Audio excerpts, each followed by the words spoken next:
I'm gonna kill you, you bastard!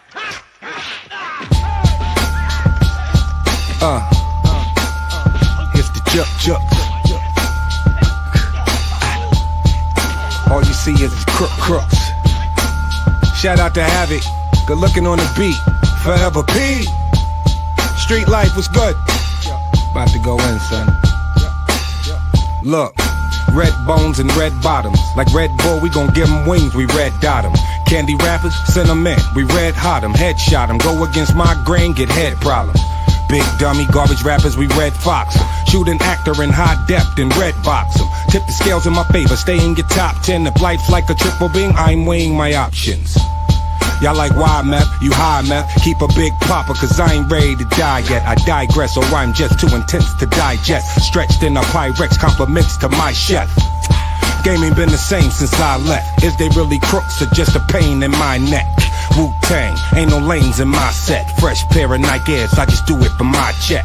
I'll be the first to tell these rappers, get your bars up. Shout to P, you know it's havoc when we mob up. I tell that smut, date over, pull your drawers up. Cigar guts, all up in the club, putting squad up. Throw your squad up. Throw your squad up. Throw your squad up. Cigar guts, all up in the club, putting squad up. I swoop in, shooting like I'm paratrooping. We all in, we riding, we carpooling. My whole crew, we diving, we platooning. Salute me or shoot me, Huey P. Newton.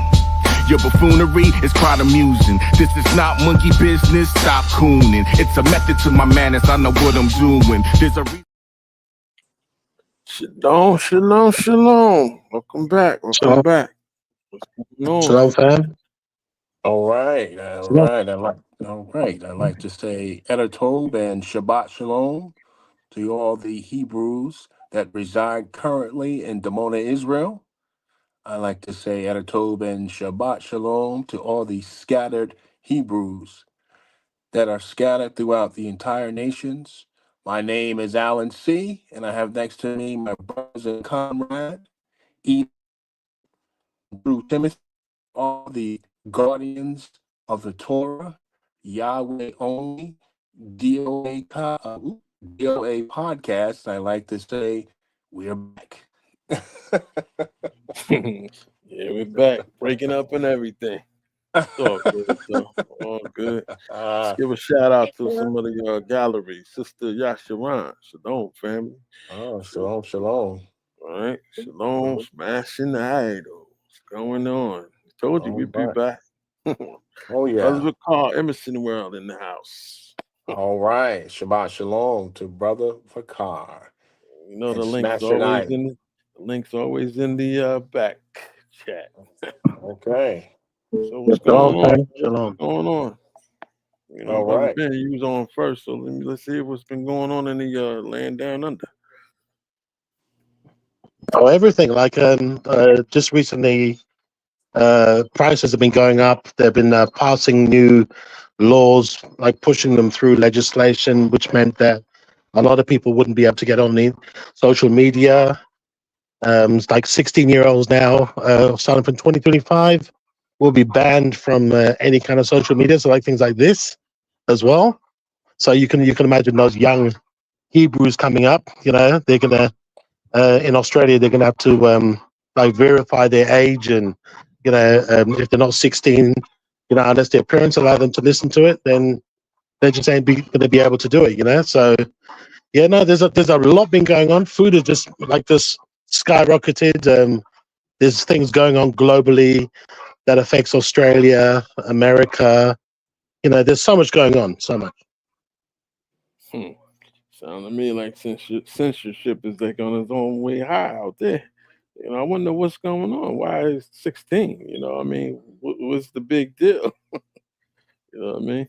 Yeah, it's just to make them look good. Level. You know, that's the thing. You know, it's just a form of control, like because they're pushing this digital ID now. I even heard you know, Joey Bribes, aka Joe Biden, you know, like saying something about they wanted to push a digital ID in the US as well. But they're getting further in Australia because then it's all to do with basically cashless society. That's what they want. It's all to do with that, you know. So You can't do anything without them saying so. Yeah, well, you know, Bitno on our way is about to be gone. Call him Bit gone. Less than a month and some change, I would say. You know what I mean? This time is over. It was over when it started anyway. But nah, it's not like that over here. Yep. You know, I mean, prices is still skyrocketing, but you can't really change the way they make their monies. You know what I mean? But you know, they're always in control. So that's how it is. What about you, brother Allen? I know Hey, you had the brother, big what's going wedding. on? You had the big wedding a couple of weeks back. Oh yeah, as you know, I have three lovely daughters of Zion. Um, one of my daughters were married 2 years ago, and my daughter Janelle was married. Let's say last, what was it? November 16th. That was 2 Saturdays ago, and she resides in Florida, so had to walk her down the aisle. Very happy about the event. It was over about 300 people there. It was beautiful. Um, Nice, yeah, nice. you like I said, if you want to see any videos, you would go to my Facebook page. You're already on there, and I think you're on there too, Eli. You would go in there, and you have to scroll through um, my Facebook page, and you'll see some videos. But the Mhm. topic at hand, I think the last time we were on, we did not have another president. We now have a new president, Mm-hmm. Donald Trump. Isn't that Second something? time, second time Yeah, around. Donald Trump. And I'm going to tell you, for those who voted for him, he's going to show you how much he appreciates them.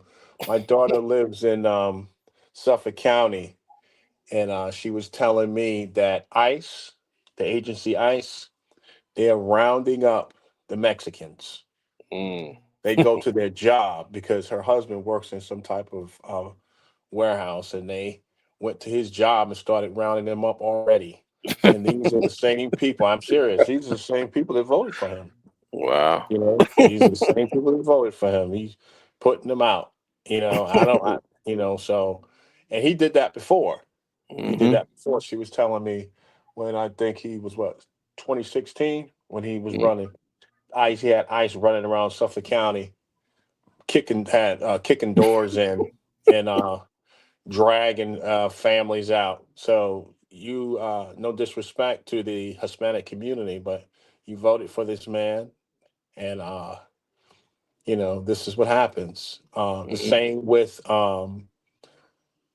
Camilla. She's no better. You know, Yeah, Camellia. Yeah. Camelia, Kamala, Hey, whatever her name is. She's no yeah, better. yeah, Camellia. Right. Brother Allen. Yes. Brother Allen. That's cold, man. That's cold. Ice. That's cold, man. It's meant to be a joke. It's cold. You Yeah. know. Yeah. Truthfully, try to stay away. There are a lot of Hebrews that do engage in politics, and I don't have nothing against them, but you have to be careful because we're not supposed to be um, part of that political arena because Yep. politics basically is something that is not helping us anyway. I mean, at the end of the day, Tell the truth on the that. It ain't helping us anyway. right, the Democrats, the Republicans, the right wing party, left party, they all work together. So they Mm-hmm. Yep. basically don't do anything, Yeah. to And the help state of us. Israel. Right. So did anybody see that Mike Tyson fight? Oh yeah. Well, Nope. hold I on, didn't man. even bother.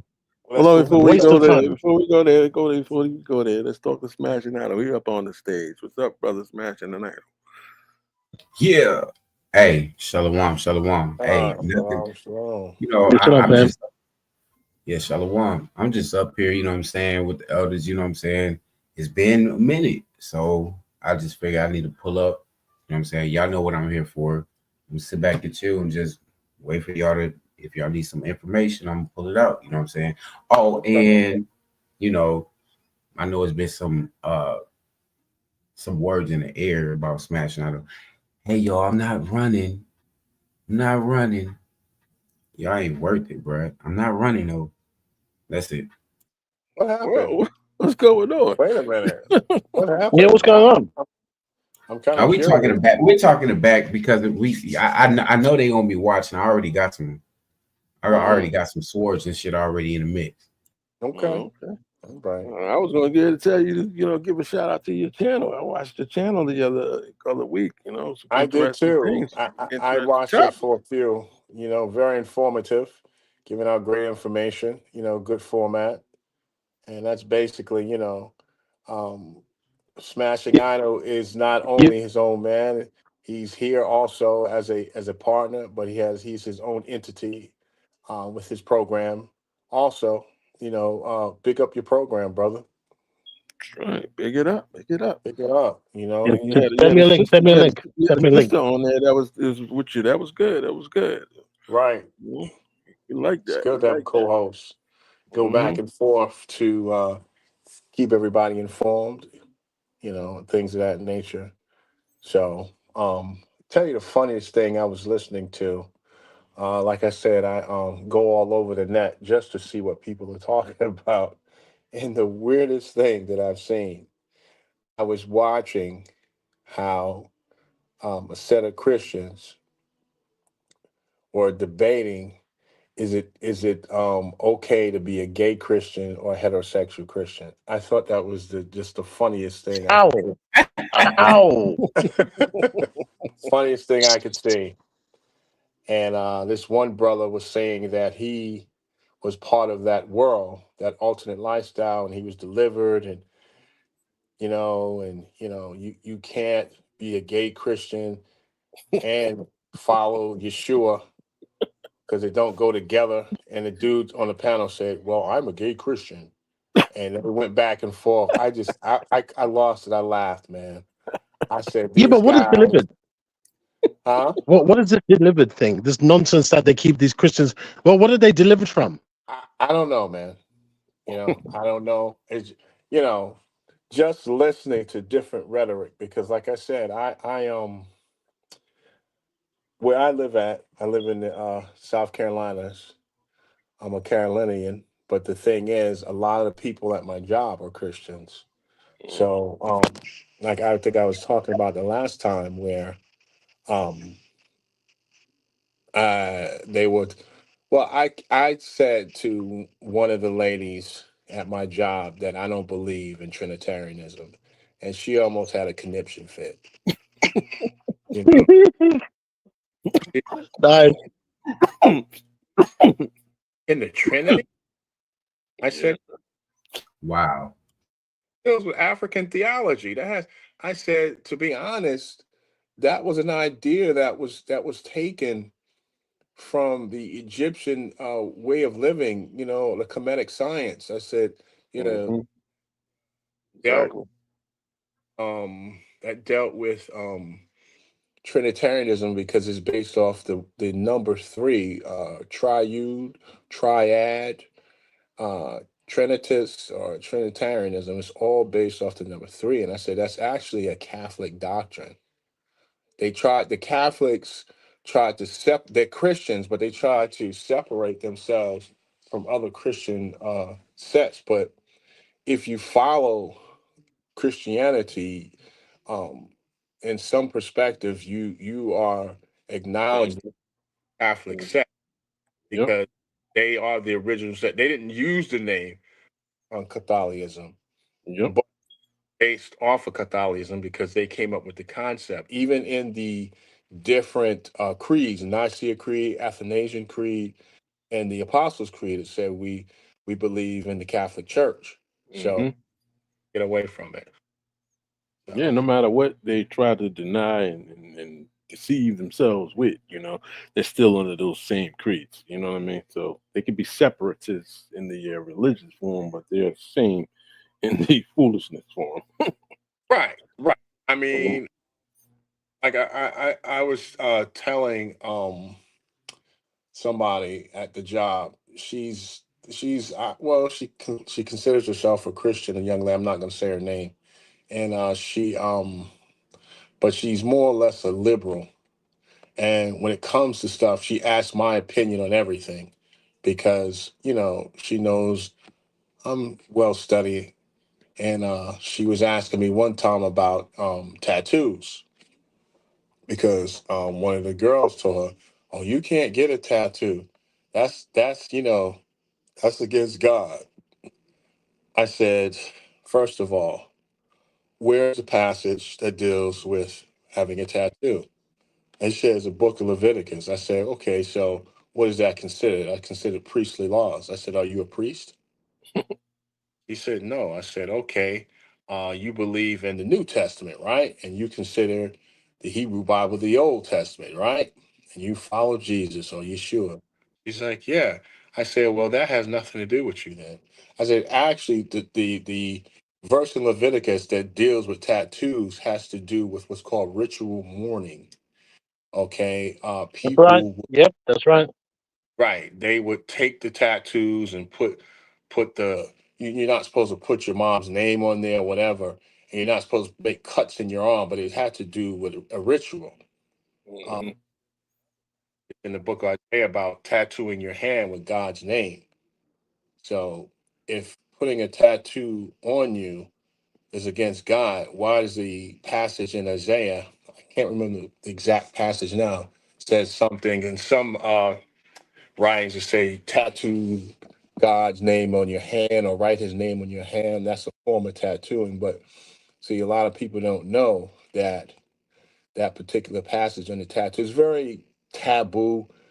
Some people have their own belief as far as, the tattoos. But like I said, it does not apply to Christians, okay? Because, like I said, that deals with priestly laws. And Mhm.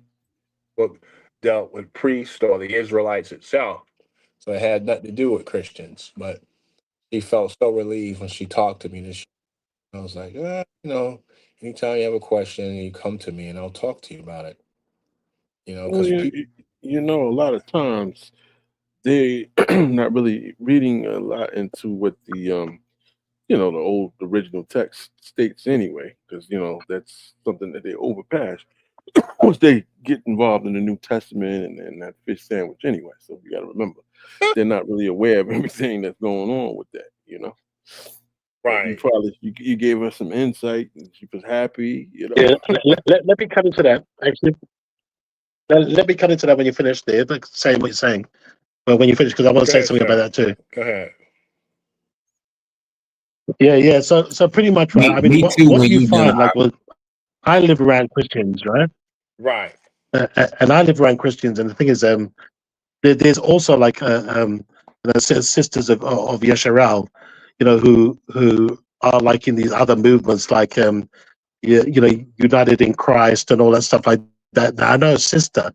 I was just speaking to her yesterday, actually. I would just like to because she always sends me Shabbat messages, just say happy Shabbat. Now the thing is that I was kind of offended yesterday because she had a quote from John, right? right, And normally I send her a heart and say, thanks, sis, that's great. But I say that no matter what called false doctrine, it's against us. So their God, their Bible, their books are not our books. Their books are altered books. Their doctrine is altered doctrine. Their beliefs are not our beliefs. They're the things that we do not follow. I keep telling her, right? But it's like my parents as well, the same thing. You tell them that their belief contradicts what the actual Torah or the so-called Old Testament says, and you say to them, read it, they'll say they've read it, right? But they'll still go back to the New Testament and say, we're saved. And then they'll still say, oh, but I can eat pork, you can't, or I can eat this and that, you can't eat that. But I can eat that because, JC, Jesus made it clean. These people are sick. Like honestly, it's like It's like getting some kind of like weird vaccine, and you inject these people, and once they've had it, they turn into zombies. Right. When you were talking about Yeshua making it clean, I know what you're talking about, and they're confusing that verse where it says something about when it comes in your body, it comes out clean, but that had something to do with washing your hands. See, a lot of Christians misinterpret their own writings because the first thing I like to say, if they say, well, God says if you pray over it, is you can eat it. I said, okay, let's find a Bible verse in anywhere in the New Testament. If you're following Yeshua, show me a Bible verse where it says he ate pork. Any Bible verse. Now, if you're Ah, following yep, true. Very good call.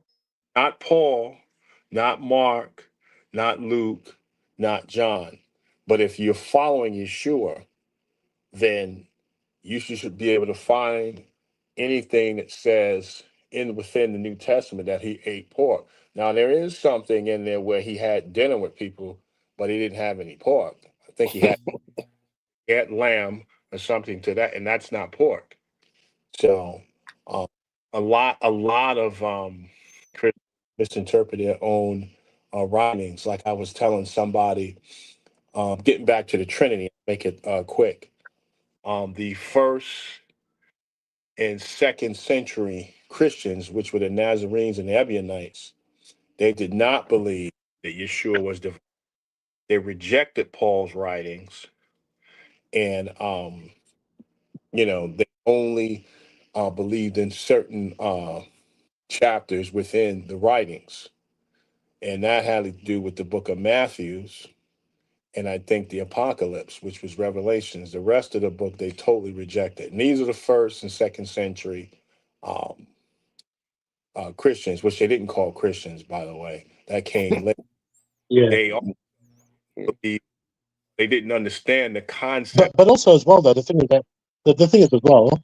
Hmm? Hold on, let's smash an Adam. He Oh, wanted to say there's a something delay. after you. There's a delay. Okay. All right, brother. Let's smash an Adam. Take over for a second. No, no. Only thing I was gonna say was I was just gonna point out that I really brung something out that was I'm still gonna go to the Most High about it, but I also was thinking about when you talk about the tattoos and stuff. Yeah. I ain't gonna lie, and I'm young, so that's why I still gotta kind of recollect on it. But I was kind of thinking about getting the name of Yah on my face or like on my body. I'm like, I don't know if should I do it or not. But the scriptures don't say we can't do it. It's just say don't do it on the custom like for the dead and stuff like that. Right. And Yah's not dead, so I don't know. You know what I mean? Right. I'm going to show you something. There's a scripture that I'm going to find it. Uh, I got it up on the screen. Leviticus 19:28, right. using Um, King James Version. It says, "You shall not make any cuttings in your flesh for the dead." That's the key right there. For and if you the want dead. Okay? Bible, was it Bible Hub? And Mm-hmm. now with different writings. Now, like I was saying, when you deal with the cuts in the arm and the tattoos, that dealt with what was called ritual mournings or mourning rituals, which are formal ways to show grief after the death of a loved one, and they can help people cope with loss. Some examples of the mourning rituals include honoring their memory, planting something, leaving something at the gravesite, burning old photos. Uh, this is something that dealt with um, why they didn't want you to put tattoos. A lot of people, if you notice in this modern time, when somebody dies, what's the first thing they do? They put their name on them or in loving memory of their mom or something. Mm-hmm. That's You're not supposed to do that because that's a graven image, number one. And that's something that, deals with pagan rituals. That particular verse spoke about that. It doesn't go deep into information on that, but what you'd have to do some research like I did, and that's how I found out. Because at first it just says don't get tattoos. So you say, oh, Well, you got to remember the full context of the actual chapter is the most important feature there. You know what I mean? They happen to pick and choose that particular verse and wrote a ticket with that. You know what I'm saying? If you look at it, it's only dwelling on that for just that second here and there anyway, and for whatever reason, like it kind of explained itself for the day. You know what I mean? And obviously, you made a good point when you explained that, and then it moves on to other things, other features. That's important also. right, So, but right. you let one person cherry pick out of one spot, and he may use that. Most of the times it's like the pastors that's the problem. With their opinions of certain things, so they use scripture to control their masses. You know what I mean? And Oh yeah, sometimes they use it in such a way to tell it to what they, their opinions of things are. When in reality, there is nothing against it as far as outside of that particular scope. If you think about it, and then oh you yeah, think about it from the Christian point of view, the cross, a symbol. You see them walking around with that. That's it's not so much of a tattoo, and there's some that do get a tattoo of that on their bodies too. You know what I mean? Now that is against it. Now, what Brother Smashing Idol was talking about, you got to remember, the Most High, He's not a dead vessel, so there right. would be nothing absolutely wrong with that. No, Nothing wrong with it. this is a Yeah, can I just say one thing though? One thing as well, just to Brother Smashing Idol as well. I would probably be more inclined because you said you were going to possibly put it on your face. I probably wouldn't do that purely for like if you're looking for employment. I'll put it somewhere maybe on your body. That would be cool. It's just like maybe on your upper arm. Somewhere there, but rather than like on your face. I mean, I probably suggest that. That's just being prudent. Because the thing is that you might go for say a job in the office or whatever have you, and then you know the first thing that these people do is they'll judge you by what you look like. Do you know what I mean? So they don't know who the Most High is. right. So that's just my my um, You my got to remember, brotherly they suggestion don't really don't know. to you.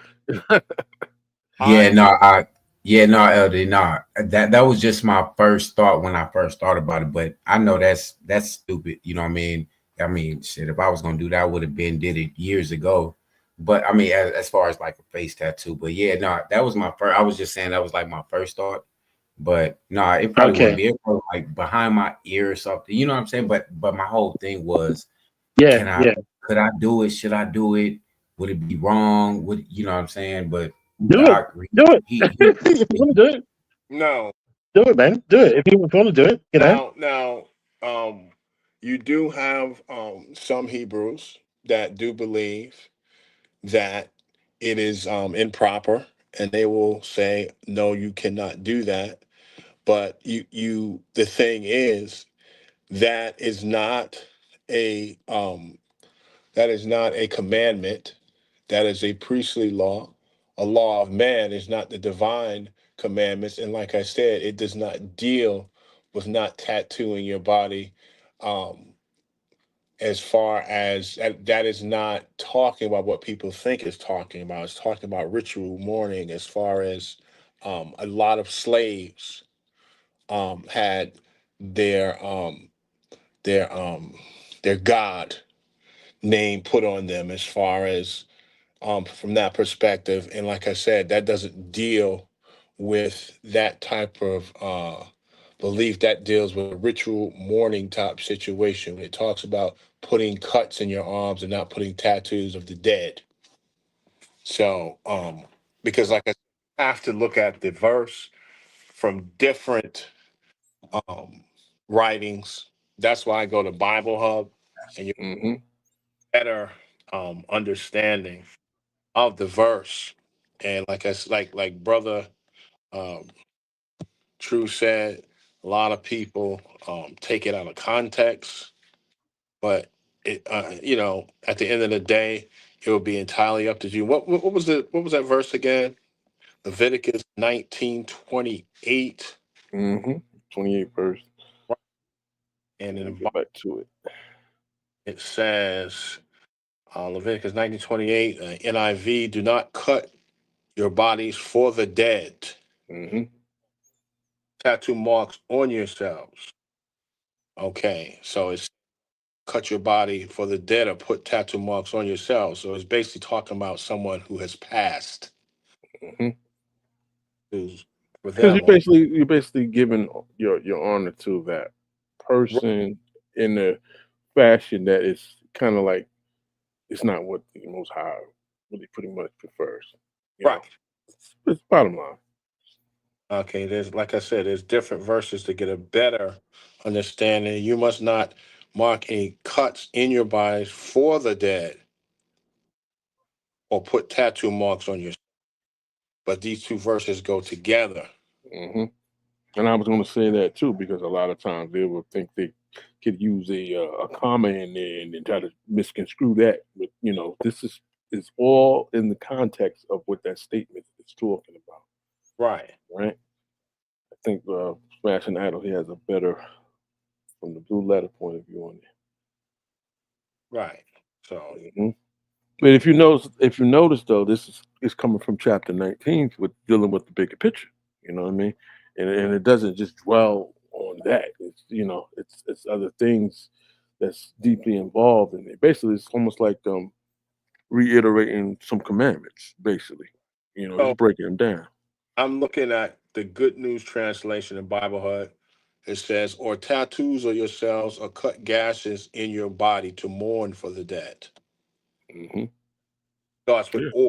or tattoo yourselves or cut gashes in your body to mourn for the dead. So this is basically saying not to get a tattoo or put gashes in your arm to mourn the dead, which Mhm. with ritual mourning. And you Scroll could back. Scroll back. Smash to the beginning, the top where you said. I seen it said idolatry forbidden. It gave a title to it. Basically it's kind of explaining this whole pretty much this whole chapter what the synopsis of it is anyway. I don't want to be dealing with idolatry. That's what it's key word, idolatry forbidden. That's the title, the whole chapter. Yeah. now now look at this. This is the literal Wow. anybody has the literal standard version. It's and you do not put a cutting for the soul in your flesh and a writing a cross mark. You do not. Mm. Interesting. Cross, do not put a cross mark. Then another one says in Smith's literal translation, and ye shall not give an incision for the soul in your flesh, and a mark of stigma ye shall not give upon you. Hmm. Different literary writing styles on this, but like I said, this does deal with ritual mourning. Um, Hmm. The bottom line is it's like you said, idolatry is forbidden. You know what I mean? And you got to think about it. The key word tattooed is a modern word, right? So obviously there's a fill-in word for those things, which is meaning the same thing, and it's basically leading you back to for the reason of doing it for the dead. You don't supposed to do it, honor for the dead. You take I that part out of it, and you should pretty much could do it. You know. right, I actually have a tattoo of the creator's name in Paleo Hebrew on my Mm-hmm. left arm. Let me see if I can. Yeah. Yeah, I have it right here. Let me see if I can put this camera on. Here we go. And, Hey, I'm on that type of timing on me. There Yeah, you die, go. yeah. hold on. Let me see if I can get a better. Yeah. So I had this done a while ago, and I Yeah, remember that's respect. when I went on a cruise, and I showed some brothers that, and they were Hebrews. They were like, "Yo, man, that's hot." Yeah. Brothers know. Some I brother. thought I thought I was gonna be the only brother out there with it. It's an OG out there already with it. So I'm just running up, started up for my next generation. Right. I have a menorah under this, also a small menorah near my wrist, that's on the bottom of it. So, but I guess it's a personal choice.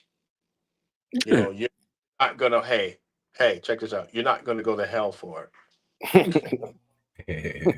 Got to first have a hell to go to. it. Well, based on the particular writings, like I said, hell, we all go to hell. It's a grave. You know what I'm saying? We all go to Sheol. But you know the hell they're talking about. They talking about the fiery spot Right. that don't exist.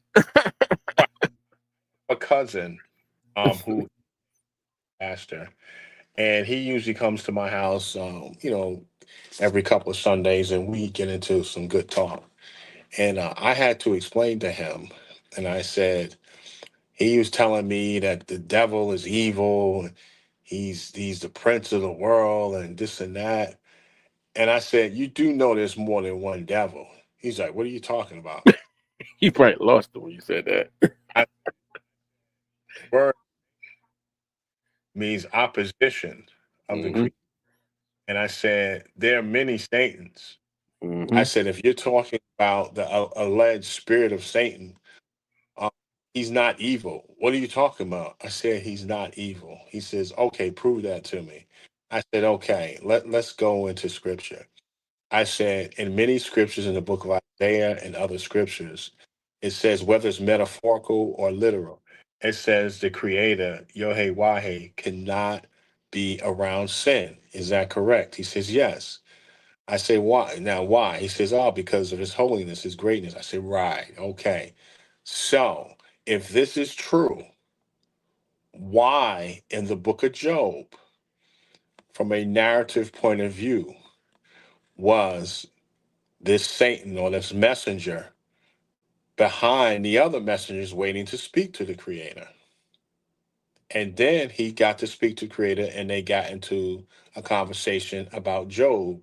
And then Yohei Wahe was telling him how Job was so great, and he could do this no wrong or this and that. And then Satan says that he can, I can make him turn on you. I'm basically paraphrasing, but the point I was trying to make was, if Satan is full of sin, as everybody says he is, how is he around the creator?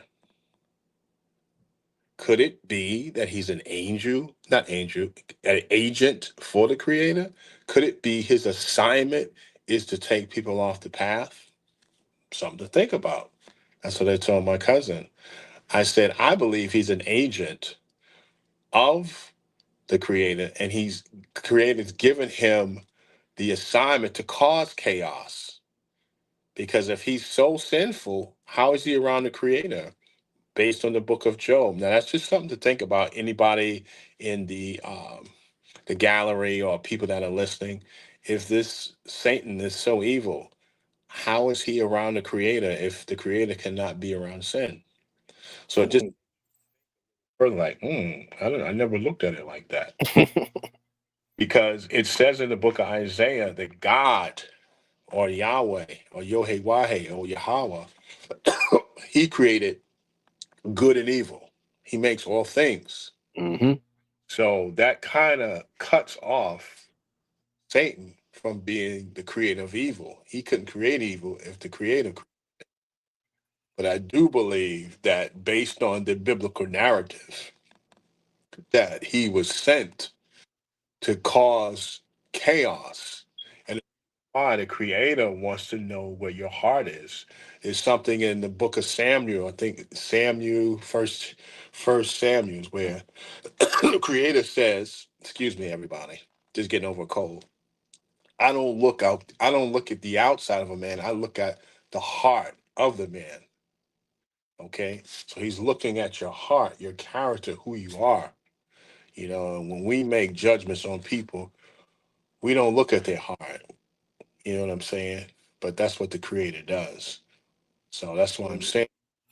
Mm-hmm. We don't Well, we don't know. You know, based on the narrative, we don't know. Well, I believe that, and this is just my opinion. I'm not telling anybody to agree that Satan is an agent for the Creator. Is he truly evil? I don't believe so. I believe his job is to cause chaos. I believe that. You know what I'm saying? Because the creator wants to know where your heart is at. well, let me say something.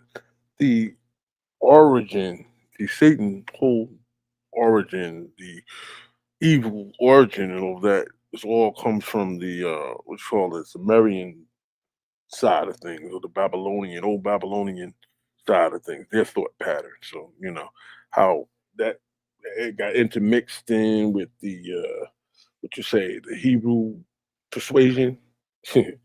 It's just because of how people they read out of context and reading what they want into context. You get what I mean? So they Right. can take something that is uh, literally, obviously, opposition of what the heritage is about, and then they twist it. Okay, Right. and then as time goes on, and that twist becomes pastored and now set in stone. You get what I'm saying? Right. But then, like you can come up with a scripture. The key thing is the Most High says He created all things. He created both good and He created evil. You know what I mean? I don't want to sound like I'm on a sanitizer show, but Uh, literally, you just you can validate these things with scripture. I was thinking about Joseph the other day. I was doing some reading, and upon my reading, there are a lot of people, um, whether they're part of Christianity or even Torah-based Hebrews, that believe in the Book of Genesis that there are actually two Elohim. Yes. But I also read that's based on other people's interpretation. Yeah, based on like a Sumerian text, the Enki, the Enlil, the Anu, the Anunnaki, and you can Right. go on and go on and go on and go on, which is fine if you want to choose to go that route. But if you choose to go that route, then you have to stay in that route. And if you stay in that route, then put your Bible down. You don't need your Bible. Now, You can't intermix beliefs. Because when you right. start doing that, you look like a cuckoo bird. Now that is not in the Hebrew Bible. A lot of people believe that he is, but I read that is a set of deities. And I think that is the Yeah. Mesopotamia deities.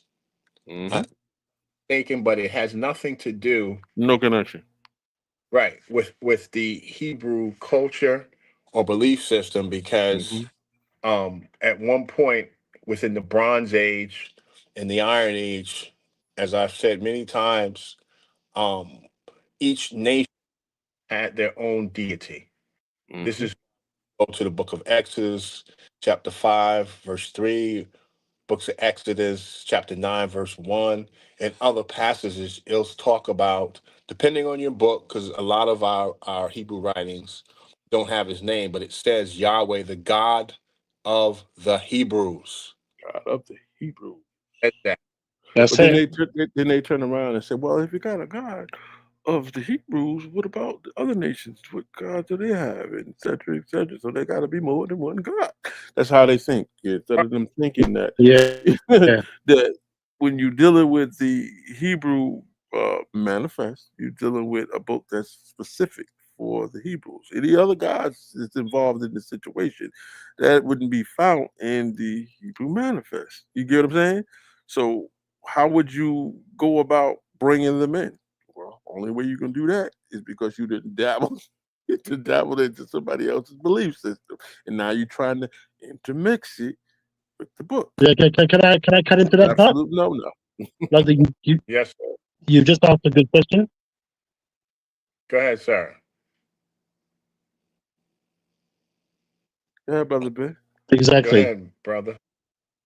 But can I You just can cut you into that part repeat it? Yeah, You go cut. ahead, repeat. Go there? ahead, go ahead. You got the floor. The thing is that okay, so you look at it, right? This is that's a very good statement. Okay, absolutely a great statement that brother True was saying, right? The yep. The thing is that the God of the Hebrews, right? Right. So they're saying, where do we come in? So the thing is that it all came in because you had numerous different sects, religions, cults, you name it, right? A lot of them, right? Basically, all of these other advanced civilizations, the African continent, many of the African tribes had their own gods, their own statues. Like in the Bible, it talks about how their household gods is that they wanted a universal way, especially when it comes to the Anglo-Saxon dash Europeans, which spread around the world, right? They wanted something which could be universal, but also used as a control mechanism. Hence, you get in the New Testament, if they strike one cheek, you let them strike your other cheek. If they steal this from you, give them your cloak as well. You know, things like that. That is for the oppressor to oppress you. Do you understand what I mean? So it Right. was used as a control mechanism, right? Which originated from the Caesars in Caesar's time, and the Council of Nicaea, which created intertwined the pagan religions with the Christian religions, sorry, with the other religions, sorry, to make Christianity and to have one God using the old Hebrew God and these other gods, intertwining all that into making a useful tool to make Christianity.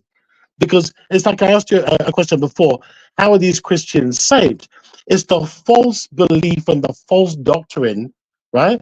That's told again and again and again. You know the old saying where they say, if you tell a lie often enough, right, then people Right. believe it and it becomes truth.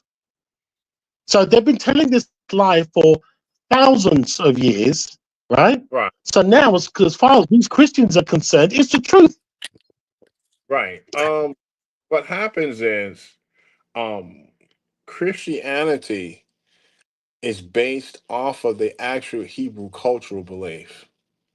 In so many aspects, as far as they use the same characters, and they use the biblical characters from what they call the Old Testament to actually promote what they call the Christians, the New Testament.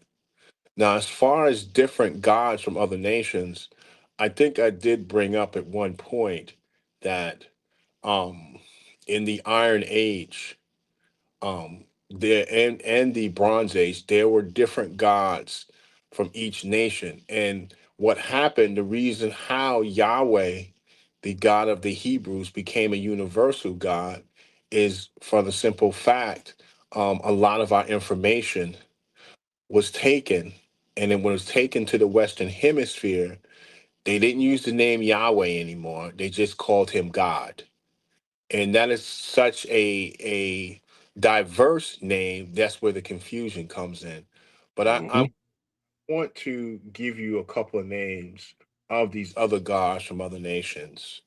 You have the god Apollo. Now he was the god of the people of Amazad, Aramazd, the Mm-hmm. you have Asur, the Assyrian god. You Mm-hmm. have the Scythian god. You have Baal, which wasn't Yahweh. A lot of people think he's Yahweh, but Baal was used differently based on the context of the word. Baal was a Phoenician god, Phoenician. Correct. Moabite god. Dagon was the Philistine god. Gut was the Geek god. Herac Haralis. I'm not saying it right. Heracles was the Dorian god. You had Indra, the Vedic Indian god. You had Murda, the Babylonian god. You have Mm-hmm. Marduk, the Roman god, and you have Paran, the ancient Slavic god, and of course you have Yahweh, the Israelite God. Now these are new gods that I all pronounce. Our Well, well, the thing is, brother, and a lot of those that you named, right, Mm, began as a actual human flesh person correct, that they later on, they honored right, them or gave accolade to them and made them into their gods or their leaders or whatever in such authoritative situation. You know what? I pulled up the thing from AI of what is a cult, right? Which goes right, perfectly designed perfectly with what you were just saying and what Brother Ben was saying. All right. Before Brother Vicar, when I'm done, I'm gonna let you come on and say something. It says a cult is a group of people with unusual beliefs and practices that are often led by a charismatic person. Usually that person that head honcho, that lead, he's kind of like bullying those that don't know no better. Into fooling them to then to follow into his beliefs. And maybe like say Marduk at the time frame, such and such Baal at the time frame, was that, charismatic person. And people were, they didn't know no better. They followed him, they honored him when he's dead. All right. Beliefs. right, Cults often have extreme or atypical beliefs and rituals. Okay. They may be religious or quasi religious, or they may be irreligious. Some of them are not even, what I'm saying, follow me for no reason. Just keep following me. That's how it goes. You know what I'm saying? Then there's structure. Let me get my mouse. I'm using my iPad as my second screen. So bear with me for a second. I okay, lost my spot on there to scroll up or down. Come on back on here. Doing different technology things here. All right. Structure. Cults are usually well organized and secretive with an authoritative structure. They are often highly cohesive and hostile to non-members. In other words, you're bringing them in, control them, beat them up, put that inside them, like how they did that Christian. You know, Christian got whipped into Christianity. Same thing. Leader, cults are typically led by a charismatic person who members worship without question. Okay. Oh hell. The leader preaches an explicit belief system or ideology and orders the beliefs, behaviors, and customs of the other members. And then you got, I can keep on going. Isolation. Cult members are often secluded from the outside world and distant from outside influences. They may live together in their own community and develop suspicious of anyone outside that group. All right. The term cult has different definitions in popular culture and academia and has been a source of contention among scholars. The word originally referred to a religious practice or system, such as the cult of Our Lady of Guadalupe. In the first half of the 20th century, sociology began using the term to describe social groups of social deviant beliefs and practices. All right, brother Vicar Emerson, welcome back, brother. Welcome Yeah, so back. salon, salon to the elders.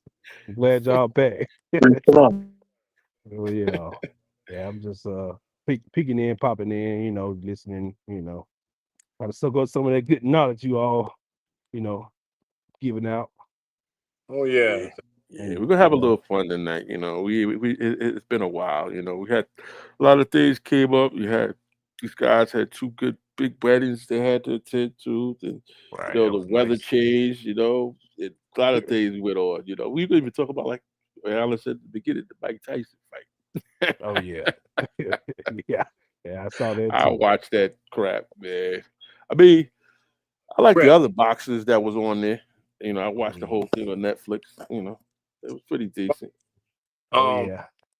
there's a script floating around that I was in heavy debates with a gentleman about that, and the script goes from round to round on what they were supposed to do, and at the end, Tyson was fall and couldn't get up, and somebody said, "Oh yeah, you're right, but it's fake.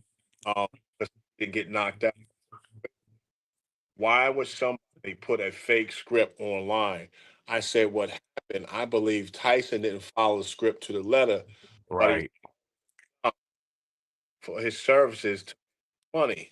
And I said, you have to also understand EP. That's the name of the most valuable player promotions. That's owned by Jake Paul. Don't fight. Right. So he's not going to write this. This is why he has now gotten offers from, and I read this today. Um, this guy, the boy, IBF championship voice, who looks a little bit like Riddick Bowe. He's an Englishman, but he has a belt. He has one of the three belts, the IBF. Um, Muhammad Ali's grandson, who's an MMA fighter, wants to fight him. So there's a lot of people that are stepping out who wants to fight him legitimately, but he will not fight them because you know why? He won't be able to control the promotions. If he cannot control the promotions, what happens? He can't control the outcome. I also read there is a Turkish Arab who is putting up $800 million to see Jake Paul and Mike Tyson fight again in 2025, winner take all. You can look for that online. Right. As a fighter, I'm gonna tell you now, we all know he faked that fight Of, for that bag. of course he did. I think so. Because I watch fights too. A lot of people were saying that, oh, Mike Tyson is shot. He couldn't make it. His leg was bandaged. I said, right, but the last thing to go on a boxer is his punching power. Joe, Exactly. at his oldest, and he's in his book of world records now as the oldest champion, he was 45 years old. He fought a 26-year-old Michael Moore who had the Yep. belt. Yep. Yep. He Michael Moore beat him every round. What happened is one round, George Foreman threw those big tree trunk arms and caught him, out, knocked him out. 26 years. Right. Mm-hmm. Mm. Yeah. I mean, that fight was like, to me, it was a joke, to be honest with you. Right, I'm talking about the Tyson thing because it didn't look like he was really like, you know what I mean? In the beginning, the way he was coming at him, all right, that's the classic Mike Tyson, but right, he really wasn't like classic Mike Tyson. You got to think about that. It was right. more like a stagery. It You know what I was. mean? You know what I mean? And just like the whole thing with him, I think the night before he slapped Jake, you know what I mean? And Right, then immediately as soon as he slapped him, he reared back himself. You know what I'm saying? Mike Tyson reared back himself as if come and grab me, blah blah blah. Hold me back, or, like that's so phony. oh, ants. Um, It's cute though. but if you notice in the fight, because they talked about it online, Mike Tyson, between the first and the second round, was kind of roughing him up. I think even the third round. But what happened, if you notice, Jake Paul clinches him, and it looks like he was in his ear. And Mike Tyson hits his shoulder and shakes his head. And the Right. whole Mike Tyson changes. Hmm. Because people are saying, oh, he's shot, he's this, he's that. Mike Tyson is not that shot. You got to also realize he had a bad ulcer. It looked a little bit like it was from a little bit of Rocky 3. Mr. T. You know the way he moves, the way they move, like like trying to look like the perfect boxers, but the shape.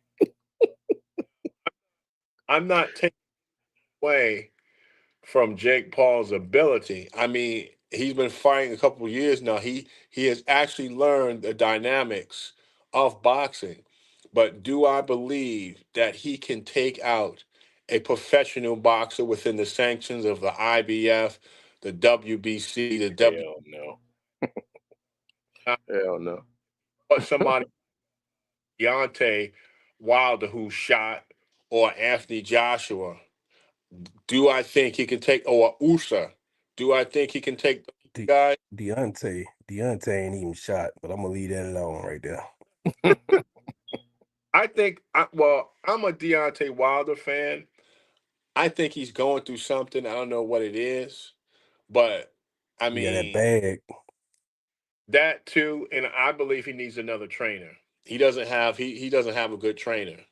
That your trainer and your coach means a lot in your corner. You can have the tools and the arsenal to be the best fighter in the world, but if you have a terrible team, a terrible coach and trainer, you won't go nowhere. And see, my understanding when I was reading, he trains himself. That's what I was Yep. told. I was just about to say that because once before I was about to spar him, but my cousin ended up sparring him. But he doesn't box fundamentally. He just always swings with power is what he does, and he doesn't really listen to his coach. That, now, I'm gonna Kind tell of you, hard headed. his trainer, he needs Kevin Rooney or Teddy Atlas or Freddie Roach. Those three names, uh, Teddy Atlas and Kevin Rooney, before he was fired, Kevin Rooney and they worked with Mike Tyson in the beginning when Kamada was still alive with Jimmy Jacobs. Yo, they dealt with combinations, throwing numbers at him. He would do different. That's where he get the head movement. He gets that from Kevin Rooney. Mm-hmm. He needs somebody, Deontay, like a Kevin Rooney or even a Teddy Atlas or Freddie Roach. Those three coaches and their trainers are really good. But he wants yes men, and that's the problem. I Right. believe Anthony Joshua has glass jaw syndrome, like Ken Norton had an excellent physique because he was an ex-Marine. He Mm-hmm. could suffer too from glass jaw syndrome. You know, as tough as he was, you hit him in the jaw too much, he's finished. He's out. You know what I'm saying? And he just, like I said, Deontay Wilder right now, no one really wants to fight him because he's not interesting. He's like a robot. Like I said, he doesn't really do anything. Other than that, he's not going nowhere. The excitement actually is in the welterweights or the middleweights. That's where the excitement is. I mean, I want to see a fight between um what's this guy's name? Davis. Um uh uh what's his name? Uh But Tank, Tank Davis and this other guy, I forgot his name, who's calling him out. I forgot the guy's name. There was somebody that was calling him out. But Tank is so little, man. He's like, and when you fight him, there's always a weight clause. And the reason why he does the weight clause, which a lot of people try to diss him for it, he does a weight clause, dehydration clause. The reason why he does that is because what a lot of people do is when they fight, like he is Tank is I think he's like a lightweight.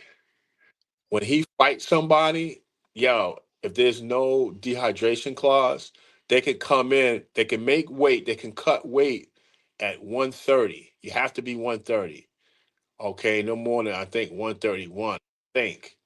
Yo, they'll come in if there's no dehydration clause at 145. You know what I'm saying? So with him, yo, you got to stay the same weight. If you come in at 140, yo, they disqualify you or you can't fight or something. So that's what he does want move. But the thing is, eventually he's gonna have to bulk up or he's gonna have nobody to fight. That's why Roy Jones never stayed in his weight class. He kept moving up because he wanted to do better. Roy actually started at middleweight, moved up to welterweight, moved up to light heavy, moved up to cruiser, moved up to heavyweight because he fought as a cruiser, and that's why he got knocked out by Anthony Tarver. Saying right. I so, um I used to hate that dehydration rule because it's like, say if I'm finna fight somebody that's under my weight, then right, it's a lot of water where I gotta drop and I'll be more fatigued than they would be. So I used to hate it. right. But I think my man the Javante does it because people they cut weight, they make the weight for the weigh-in because it's about the weigh-in. after the weigh-in, you can go eat all you want because now you done did the weigh-in, and people are known to come in like 15 to 20 pounds heavier. And when they come in like that, yo, it's a great disadvantage to the other boxer because this is why they have weight classes. Like back in the days, they didn't Right. about the weight classes. Like I give you an example. Rocky Marciano was not a true heavyweight. I think he came in at 175, 180. Same with Joe Louis. They're not true heavyweights. They're actually, if they're 175, that's not even a cruiser. I think that's a light heavy. And a light heavy, I think, is 175, 180. Cruiser is Right. 195. That was my problem because I was doing middleweight. I was standing at 195 and 190, and they wanted me to drop down to like 175. I was like, nah, man, that's too light because there wasn't nobody else to fight in my weight. So I was like, nah, man. The lightest heavyweight, when he came in and first started, because he was a cruiserweight, he was knocking everybody in cruiserweight, was Evander Holyfield. Evander came in after he knocked everybody at cruiser, he wanted more money and he wanted Tyson. He came in at 201 when he first came in as a heavyweight, and he was cut to death. He was all muscle because he used to work out with Lee Haney, who was Mr. Olympia about 7 or 8 times. Then he used to do ballet to keep himself light on his feet, and then he lift weights. So I mean, that's where he got his incredible stamina. But he came in when he was a heavyweight in the beginning at 201. That is light because you're fighting 30, 240. You got guys like Lennox Lewis, who's about 270. I mean, these guys are monsters. And here you are coming in at 201. Eventually, am I, then you're talking 6'5", 6'6", 6'7". Hmm. Tyson Fury, I think, was 6'7", but he's finished too. He's shot. He can't get over, I think, what's his name? Rusa? Beat. Don't want to fight no more because you have nothing from Tyson Fury. You know? Hmm. Yeah. Well, fellas, let's go back a couple of weeks since we missed a couple of weeks. Let's come with some recaps, some things that we saw going on. I guess among the groups or whatever. I have a few Okay. posts that guys made. Mine's with that famous Jariah Israel with the Israel's future in third and fourth temple, and I was Right. like, this guy coming up with some crap. He Yeah, got they've no been scriptures bugging out. for it. Got no scriptures for it, but he's just going at it, going at it, going at it. I said, let me just sit back and observe these guys, because I was watching a couple of different trending topics, and it's like it's stupider and stupider. You know, you Right, got bug outs. you You, got Mr. What you call it, Israelite Williams, the guy. He's still fanatic with this KJV and the name of God is God. know, Right. A lot of foolery. guy name was what's it? Jarrell Yisrael. Yeah, Gerald Israel. Yeah. I'm looking at his post now. It says Israel's future third and fourth temples. Israel's third temple, future events in Israel concerning the period of the third temple. Isaiah chapter 1, Yeah. chapter 9, verses Mhm. 27. Fourth temple. Isaiah chapter 2, verses 1 through 4. Ezekiel 40 through 4. If these are verses or a chapter with a verse. I want to point out very quickly, um, there is no writings that talk about a third temple word by word. We have to be Not in the original text, not in the Old Testament. So per se, there is zero, none. Period. have adding to the text in Hmm. Gyro Yisrael if it does not say anything about a third temple, then you cannot interject that in there. Okay, you cannot interject that in there because what happens is then it becomes more or less you invoking Deuteronomy chapter 4, verse 2, which says you should not add to the commandments. Now, if it said something about Israel building a fourth temple or a third, then something to say. Now, what you're doing is you're making accusations as a Christian would make. I called him out as a Christian. He turned around and today he left a post saying, "Oh, I'm not a Christian. I don't believe in the JC narrative and this and that." I said, if you don't believe in none of this, where are you getting all of your statements from? You know, he won't respond. He knows he would have to admit that he's getting it from a Christian belief system. You know what I mean? That makes him a Christian again. You know what I mean? But you seen me respond to him. I said, nothing here. Explain, sir. Gave him that Isaiah 2. But I checked out everything that he posted word for word, which has no connection per se to a third or fourth temple. Then he has the nerve and says, what is it referring to then? It's obviously, dude, we responded to you several times and said this. What he's saying in that original text. We refer to a temple is from the first kingdom and the second kingdom. That means the kingdom that Solomon made the temple with, and then the second temple is when who replaced that one with. And I say who because that's kind of the answer that he's looking for his questions that he keep going back, but I just won't give it to him. You know what I mean? But it's I guess. it's only two temples that we could deal with, in the original text or the Old Testament. Now, when you go to the New Testament, we kind of can't really say they're talking about a third temple. We can say that they're talking about wanting one, but there's no real scripture that says there's going to be quite honest. You know what I mean? And I think in the Jewish persuasion, half of them actually kind of like lean towards, that's as a hope and a prayer for a third temple. And the others are just like us. There's nothing in the writings. Scholars can say there's nothing in the writings.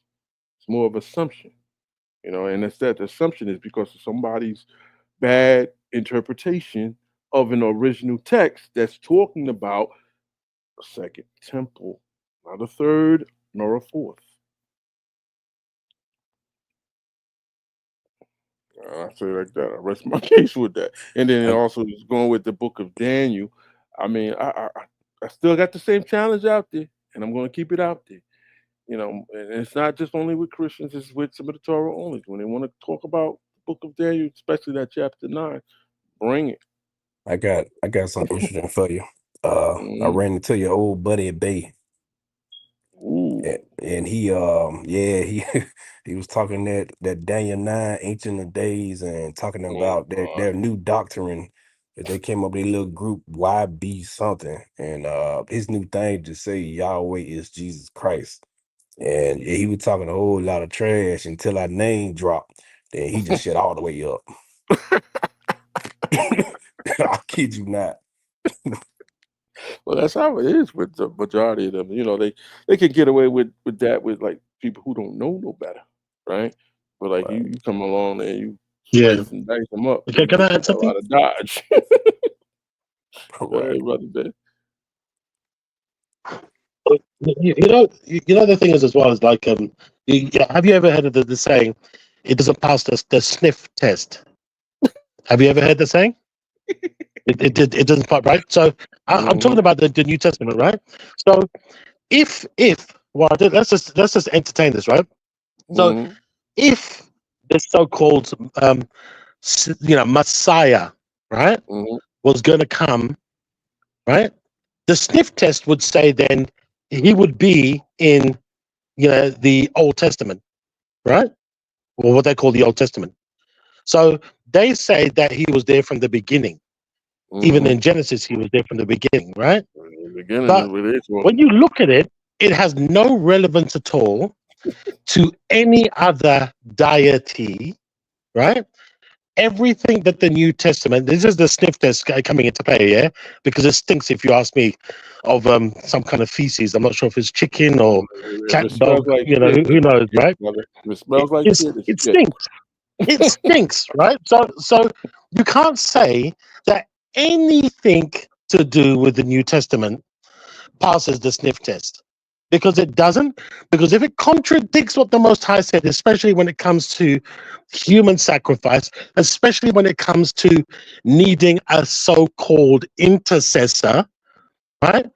Does it say that in the Old Testament? Does it? Anyone? No. So it Now, stinks. It stinks. now, Put it in the sewer. Most definitely. Harold, Stank.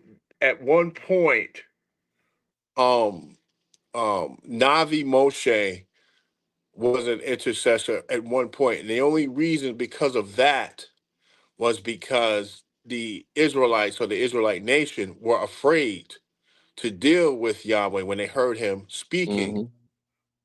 But other than that, we are directed as Israelites to pray to God ourselves. This is in the Right. book of 10. This is in Psalms Right. 15 through 17, where King David cries out day, morning, and night when he prays to the Creator. So these verses alone, um, they tell you where we are to deal with the Creator directly. Whereas within the New Testament or the Brit Kadasha, which is the Hebrew version of the New Testament, still a pagan text, tells them they must go through Yeshua in order to reach the Creator, which is something that was never mentioned within the Hebrew text. I say this over and over again that even though the New Testament is stapled to the Old Testament, the thing in it is not part of that text. Exactly. This it was only, in my opinion, created by the church fathers to well, basically, and this is Jewish history. Um, this created basically seize control of the minds and souls of the Hebrews because the Roman Emperor Constantine needed a weapon to try to That's conquer. right. And what he did came up with the whole concept of a Messiah. Now, don't mistake. As base Hebrews, we do believe in a coming of a Messiah, but there were multiple messiahs within what they call the Old Testament. King David, Saul. There were messiahs because the word Messiah just means someone who was anointed with oil or someone who was That's under right. of the Creator. But with Well, I always ask those that kind of look forward to the Messiah to always just pull out that scripture for me. right, And usually when they are asked about that scripture, they really have no no place to go. And they try to go back to like your books of Daniels and your Isaiahs, and I always hit them. I said, well, brother, that particular scripture you pulled out has been fulfilled. And then they'd be like, well, prove it who was it fulfilled by? And I'll name the names direct, and show them the scriptures that tell them that it's fulfilled, and then they'll turn around and say, well, why come this didn't happen? That's the day next move. This didn't happen at that time, or this didn't happen at that time. And I said, well, according to your book, you're looking for your book to do more than what it's saying. Because when right. you read on further in the next chapters, or sometimes the next book, think about it. If you're reading Daniel, where would you go after Daniel? The book of Daniel, you're going to go to what? Ezra, right? And if you read Ezra, you're going to read a different timeline, different generation, and certain things that take place, right? Which Daniel left off with fulfillment, instant fulfillment. You just got to use your knocking, okay? It's not going to actually be word for word from one prophet to the next. That's impossible. If Well, it that's was, if it's supposed to be like that, then you wouldn't need the next chapter, the next book. right. That's another good point you made as far as when it comes to when you're trying to direct one script to another script. A lot of chapters are different timelines. Like you can't put timeline from the era, a timeline from the AD or CE era. They just don't mesh together. There's two different timelines. The writings were written at different times. Like when some people try to say Sure. Deuteronomy 18:18 about Yeshua, and I'm not talking about Joshua. I'm talking about the other Yeshua. They'll say no, it's talking about Yeshua Bar Yosef, and you can't say that because this man was not mentioned throughout the entire Hebrew text. Hmm. Yeshua that was talked about That's is right. Yeshua. Okay, can I add something quick, very quickly? Yes, yes, sir. So I just wanted to cut in there very quickly for what you're saying. The thing is that look, I've got this Christian I know really well, and he said to me, "I'm not afraid because I know that Jeebus, right? He died for me." And he said, I am all quote, I am Who already said this? dead. Right? So hold on a second. I thought that they said that Jeebus died for their sins. So I don't understand where this doctrine comes from that they say they're already dead. So if they're already dead, you're in bloody hell then, aren't you? You know, where does this I am already dead come from with Christianity? Yeah. Yeah, because he died for their sins. But is this some wicked cult pagan kind of twisted kind of weird, thing that they got going on with their religion?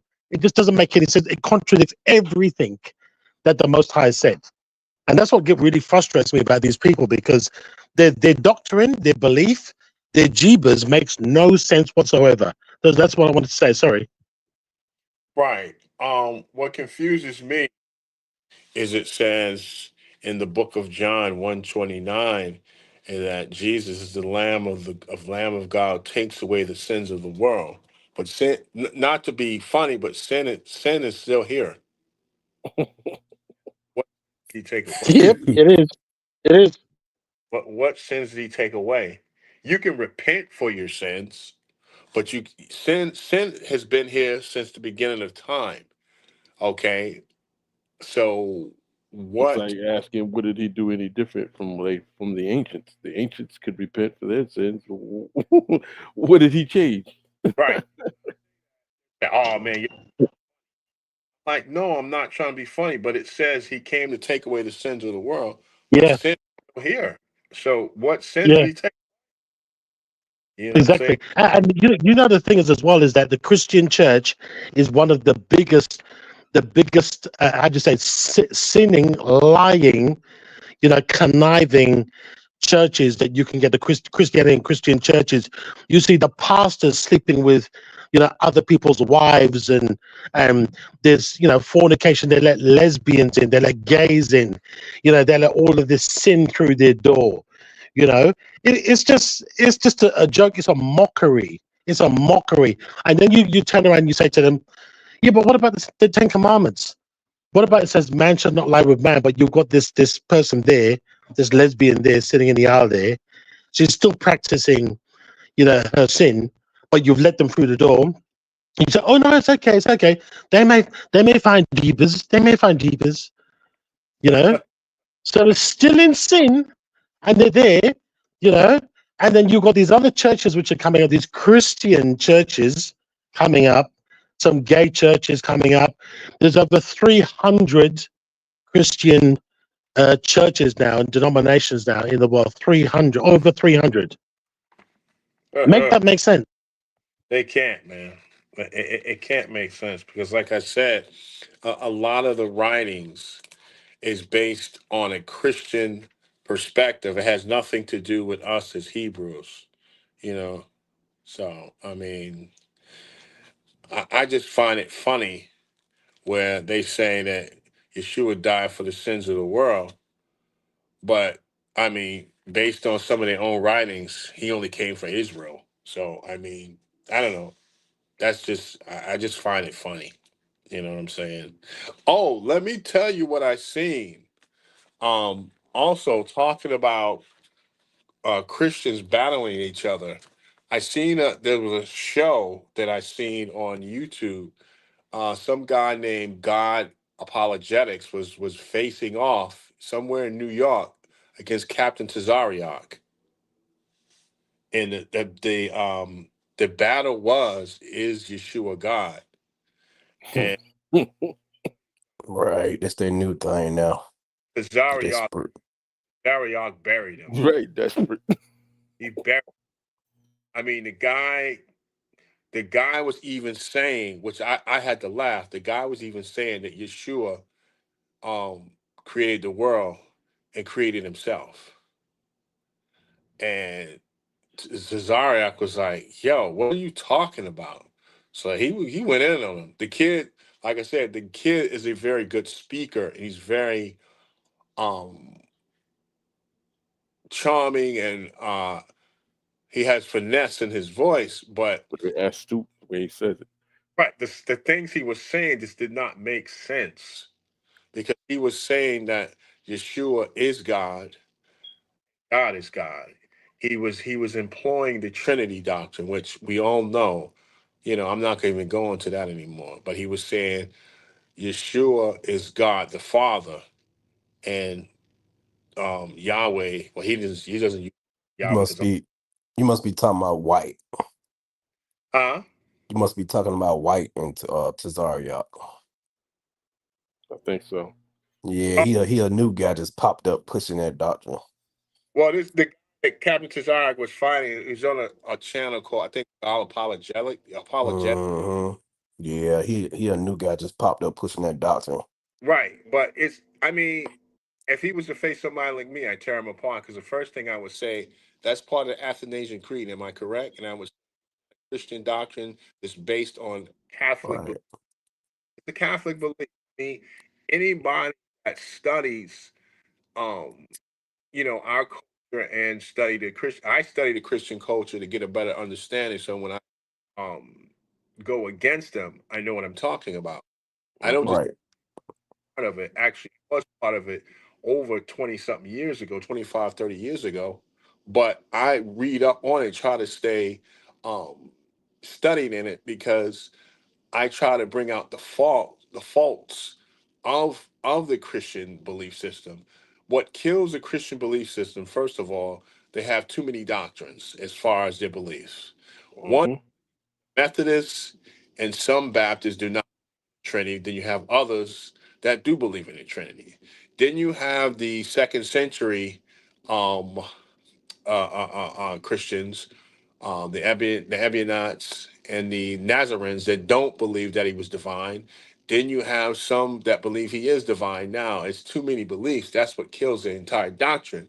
If they were all on one page as a unit, they would probably be more effective as far as getting people to believe in their doctrine. But what is happening now, a lot of people are leaving Christianity. Not saying that their numbers are down, because their numbers are still very high based on statistics. But They're just being creative and changing the names and the Yep. scoops and stuff like that, but they're still the same. You know what I mean? but Just the way they disguise themselves. right, because Right. Christianity is nothing but Christianity with a twist. Like Captain Tazarian, A um, little pepper. Israel United in Christ, GOCC. These are nothing but what you would call Christian Hebrews, or Hebrew Christians, or Jewish Christians. I They got one. I got one. Not to cut you off, but just like the new one, the new Torah movement. You heard that one yet? what is what is this? Oh yeah. We looking forward to the new Torah movement coming back on our show. I Looking haven't heard forward. about it. Fill me in. Fill me in.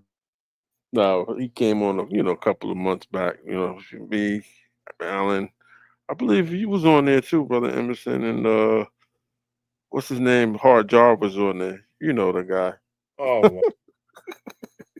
I He came on one time and never coming back again. But right. he's the leader of the new Torah movement. But Oh, he tries to admix, a little bit of things with Torah, but twist it to manufacture Christianity. I thought you were talking about somebody that was a legitimate threat. No. He said, "That's a legitimate threat." I, It's gotta be hard to find that, that. you know, I don't The know. only the only Christians that I recognize is my brother Jacob Young and a couple like Eric Beavers. They call them honest guys because they stick with their beliefs, but they have the mindset to have the understanding of what is actually written. You know what I mean? So, Right. but the When you rest were of them forget about it. forward, I'm thinking like another Zion Lex type guy. No, no. Well, he's the backwards. These guys going backwards. Yeah, Totally he. different. Mhm. I'll be honest with you. I have not heard anything from him, and I haven't uh, watched his show. I used to see what he was talking about just out of curiosity to see where he is going. I think he's more speaking on like what you call it, like health and Right, looking, I guess, athletic, for his age and et cetera, et cetera. And he's like leaning away from the I guess the Hebrew realm as much as he could. Because, he's been getting burned like right, a lot of time, a lot of places, you know. After a while, right, you kind of expose how much you really don't know. And that's what right. he's been doing. Since he became what they would call a Messianic, or what I call it based on definition, a Hebrew Christian, I believe he was attracting more of a Christian audience. But I mean, in all retrospect, I think he did better as a Torah-based Hebrew who just dealt with the Torah, which Tanakh is added in. But I believed he was a better defender of the instructions. But because he went exit stage left, You got to um, remember, Alan, truth does not sell. I done that. You know, Exactly. the thing that's sad is, we got a lot of our brothers out here. And you got some guys out here that want to know the truth, and got some people that just they know the truth, but they don't talk about it. They put a twist in it, and I guess he's one of those guys. I haven't heard anything from Ron Shields lately. He used to be out there. He was pretty good, but somebody said something about someone exposed him or something, and Wow. that's what I was told. He was taking money or something, Mm. stealing money, and I don't know. I'm not going to say too much more on it because I like to get the full spectrum of what somebody was talking about. I heard bits and pieces, so I was like, oh wow. What's been going on with the whole sanitizer these days? I haven't been seeing anything spotlighted. Anything been going on there? I'll be honest.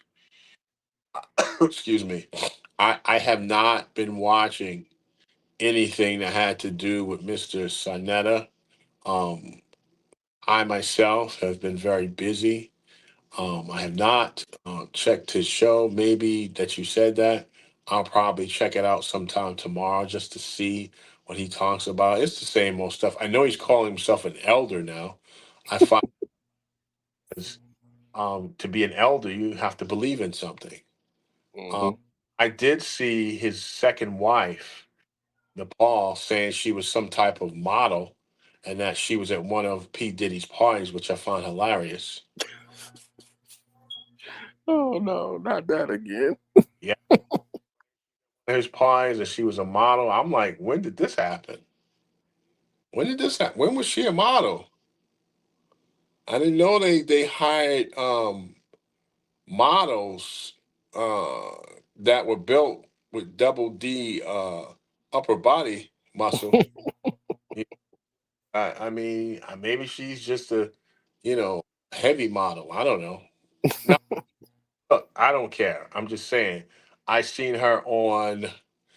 was it the Art of Dialogue or somebody's show? And she was saying that she was a model and she was at those parties. And I'm like, I don't believe that. I never knew whoever run that site, and he got her a gig on there, and she just started saying anything.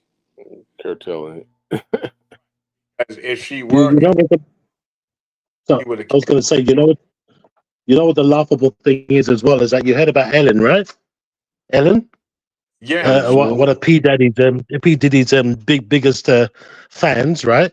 So she's moved to England because apparently she reckons that like now Trump's in blah blah blah, right?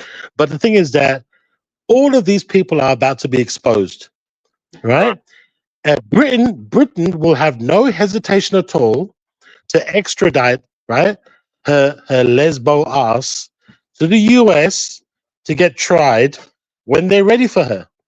If right. she thinks that why don't you go to like the Bermuda Island or something, get lost or, pretend she's dead or something like that? Because she's going to get dragged in like the rest of them.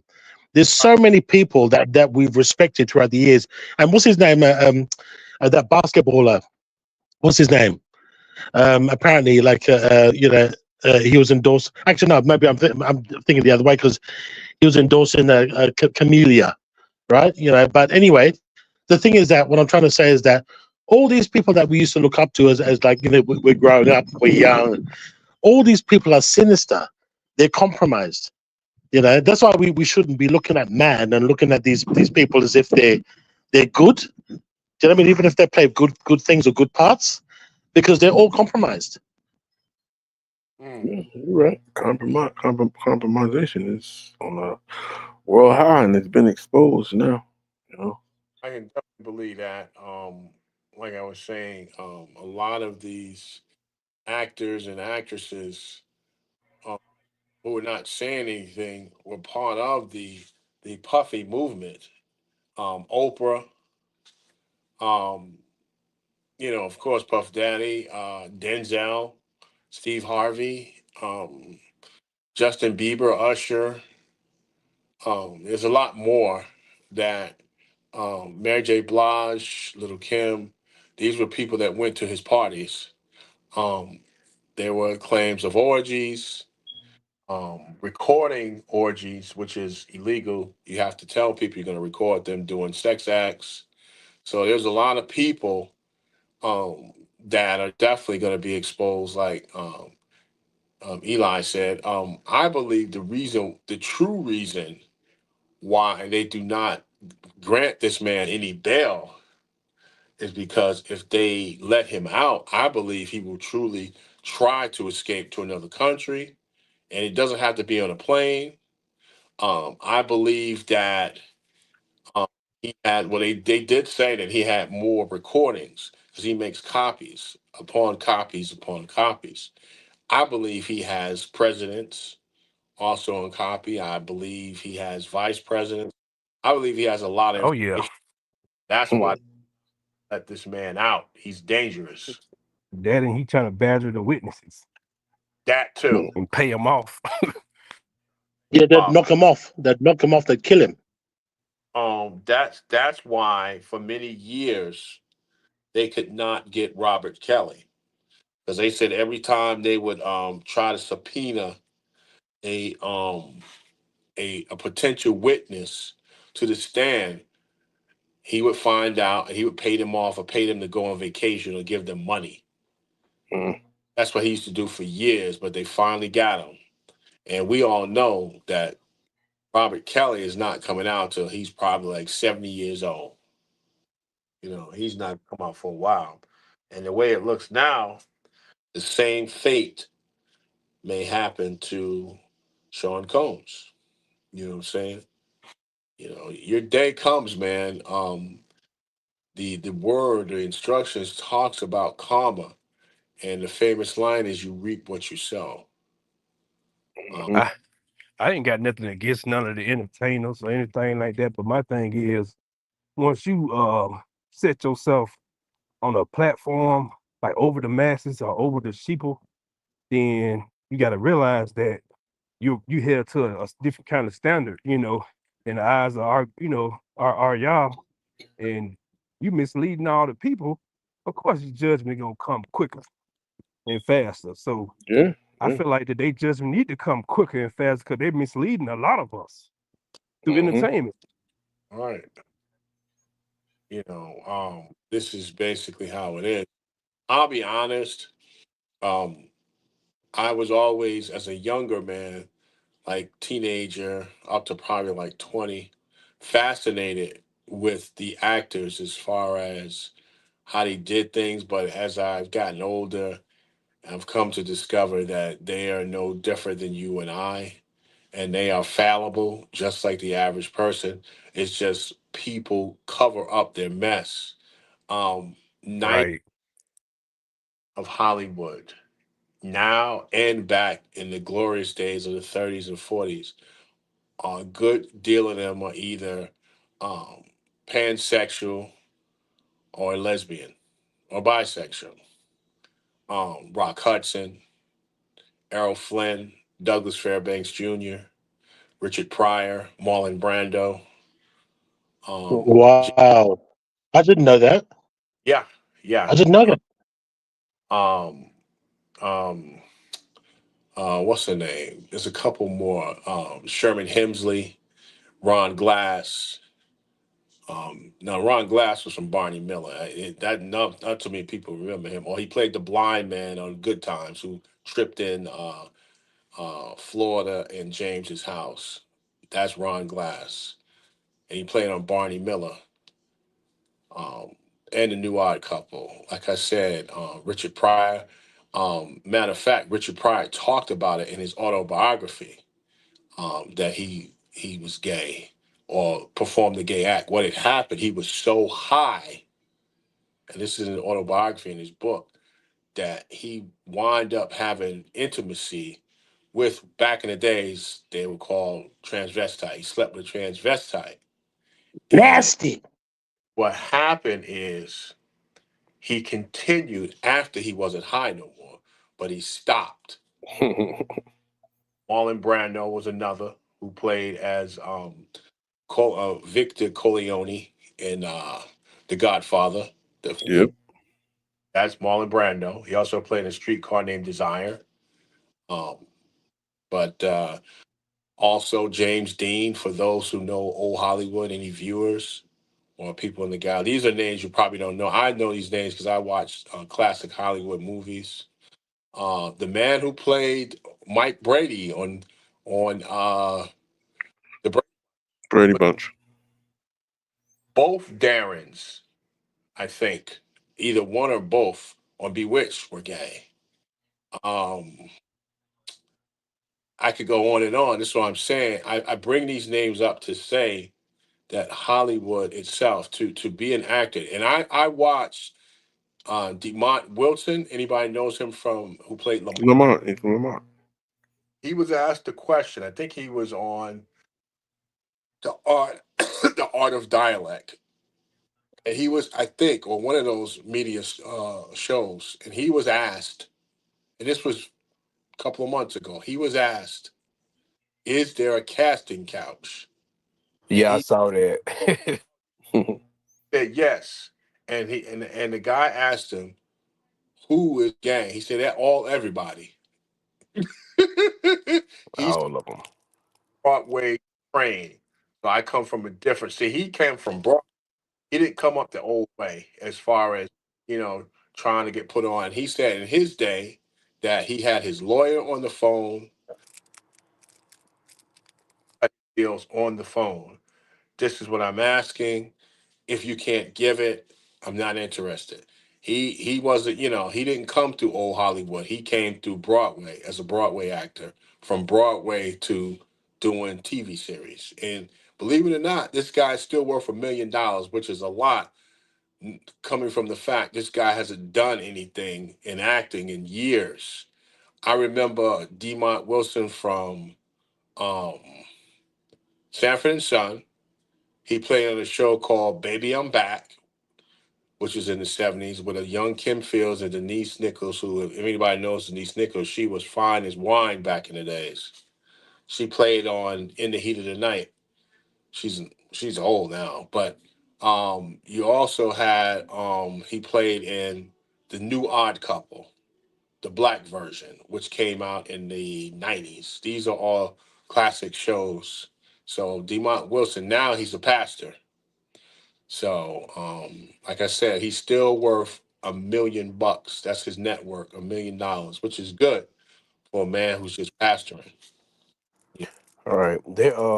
Their whole angle for us like entertainment and social media now is just it's terrifying because this is like now, they got a guy and he's basically I guess he started off as a Twitter player, gamer or something like that. But now they have him like on a broad. Well, I think he also acted in the movie Good Burgers too. But it's like now they got him as this top, influencer, and like every entertainer always goes to spend a night at his house for a couple of days, Oh, really?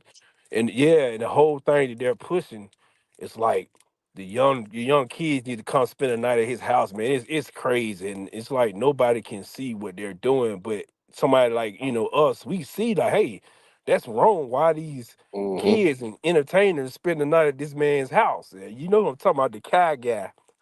Hmm. Like it's crazy. Right.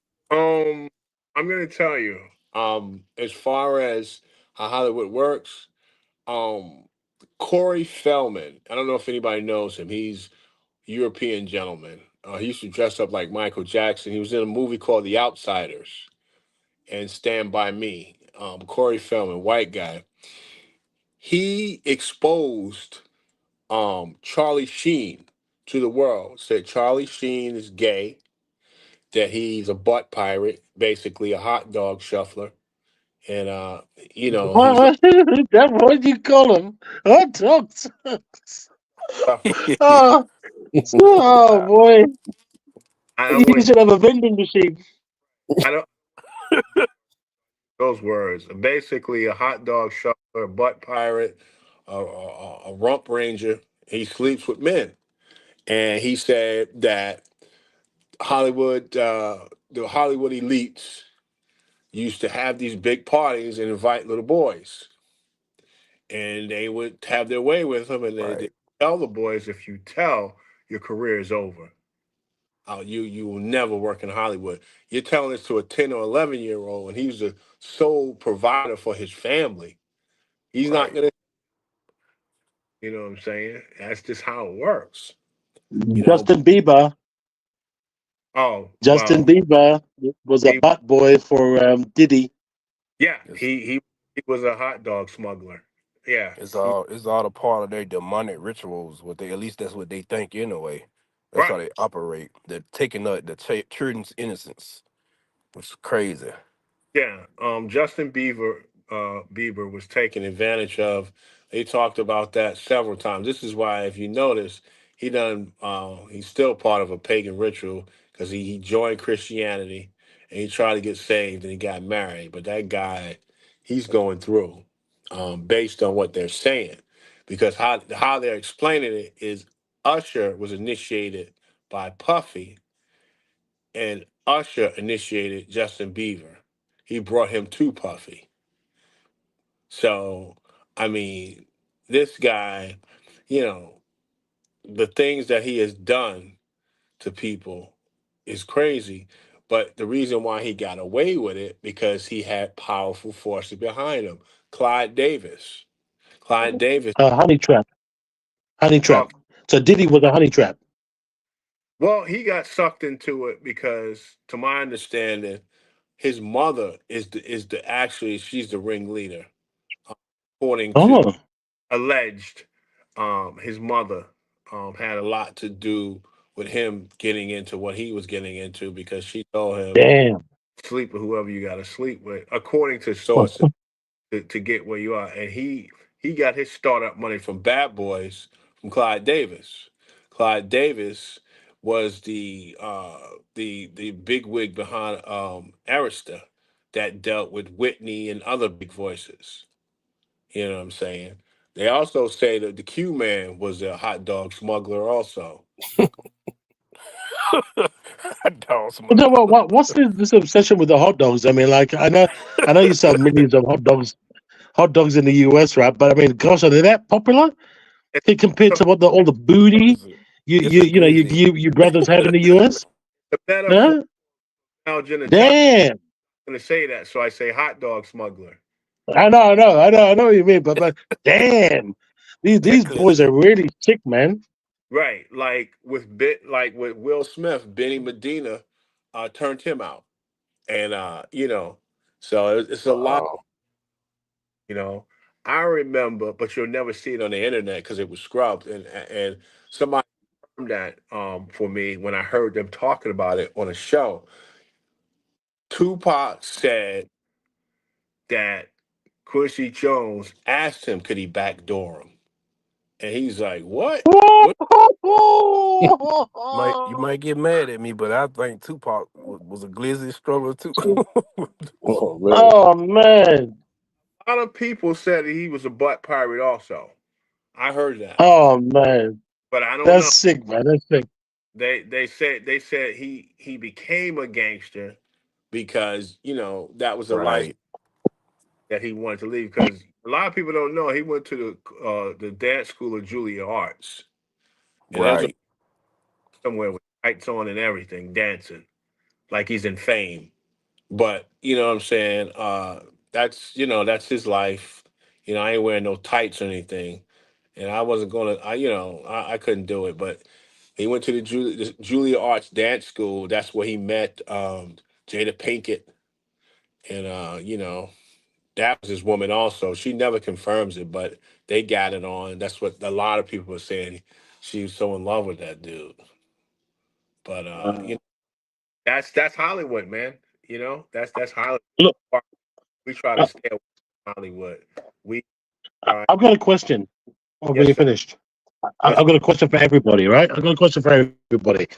yes. Right. I mean, yeah, y'all brothers, right, are hearing about what's going on in Europe, right, with Ukraine and stuff, right? And that sick, twisted, demented, president, if you can call him that, who's not really in control, right, has Right. actually what he's done is he's offered through the back door Ukraine nuclear weapons. Now, this is what I want to know from you brothers, right? So look, they've pushed and pushed and pushed because the thing is that pretty much Putin has Right. said he doesn't want to be a slave to the Western monetary system. All right, because the Right. Western monetary system, the way that they're going to enslave their own people. They're going to sacrifice their own people. Right? They're going to Mhm. cull their populations down, like if you've seen the Deagle report, down to a more manageable size. Right? The thing is that let me know, do you guys think that Putin's going to be pushed to the point where he's going to use an actual nuke? Because he said that the US and the West, including Britain, Australia, all of these countries, are not going to go unscathed. What I want to know is that because the system is pretty much bust, and they want to do a reset, a global reset, do you guys think that they're going to use a nuke? I believe it's more or less. I don't believe that. I think that anytime a man says he's going to do something, it's just hype. If he were going to nuke this country, I believe he wouldn't tell anybody. He would just do it. right. You know what I'm saying? Why would you tell? That would actually put I'm gonna flags shoot up your house. What? and that would put us on the defense. You're not going to warn your enemy of what you're going to do. I believe that I do believe that Trump is working with Putin and other countries because he has no loyalty to America. That's just my personal opinion. I'm not saying anybody to believe it, but I believe that he has allies in all countries because he's a turncoat. Right. And The, the way I look at it is, just like the biblical precepts teach us, the nations are, all intertwined together against, against the people, yes, us. So they always gonna scheme and backdoor to throw us off our game to, realizing, our heritage. Basically, that's what I see.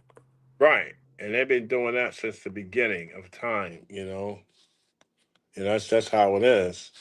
I don't know. I don't look when you want to talk about Trump, I can't take a guy serious who talks about injecting bleach into someone's body. I can't take him seriously, man. I'll never forget Ouch. when you Yeah, know, true, true. I don't trust him either. I mean, I don't trust any of them, but yeah. yeah. I just well, I don't take him serious. I mean, I seen a video of him um at was it Lane Margot Lane or whatever, and he's driving around his little My he's driving around his little golf cart and he sees a young black girl. He's like, "Hey, little black girl, I love black hair. I love black hair. Can I have your black hair? I love your black hair." Sounds like an he moron. hates them. He hates it. As far as he's concerned, they're just little Negroes running around. You useful idiots. To him. Why is he asking a black girl? Like he was at his I was watching one of his they were showing like a cut scene, somebody, where he was saying, I love black men. I love black men. I love black men. But the black women don't like me. I don't know why. I don't know why they don't like That's a good. That's Yeah, a I good saw that. invitation. he That's a good invitation. sounds when he says stuff like that. But people let him get away with it. So who am I to complain? You know, that's just I don't know.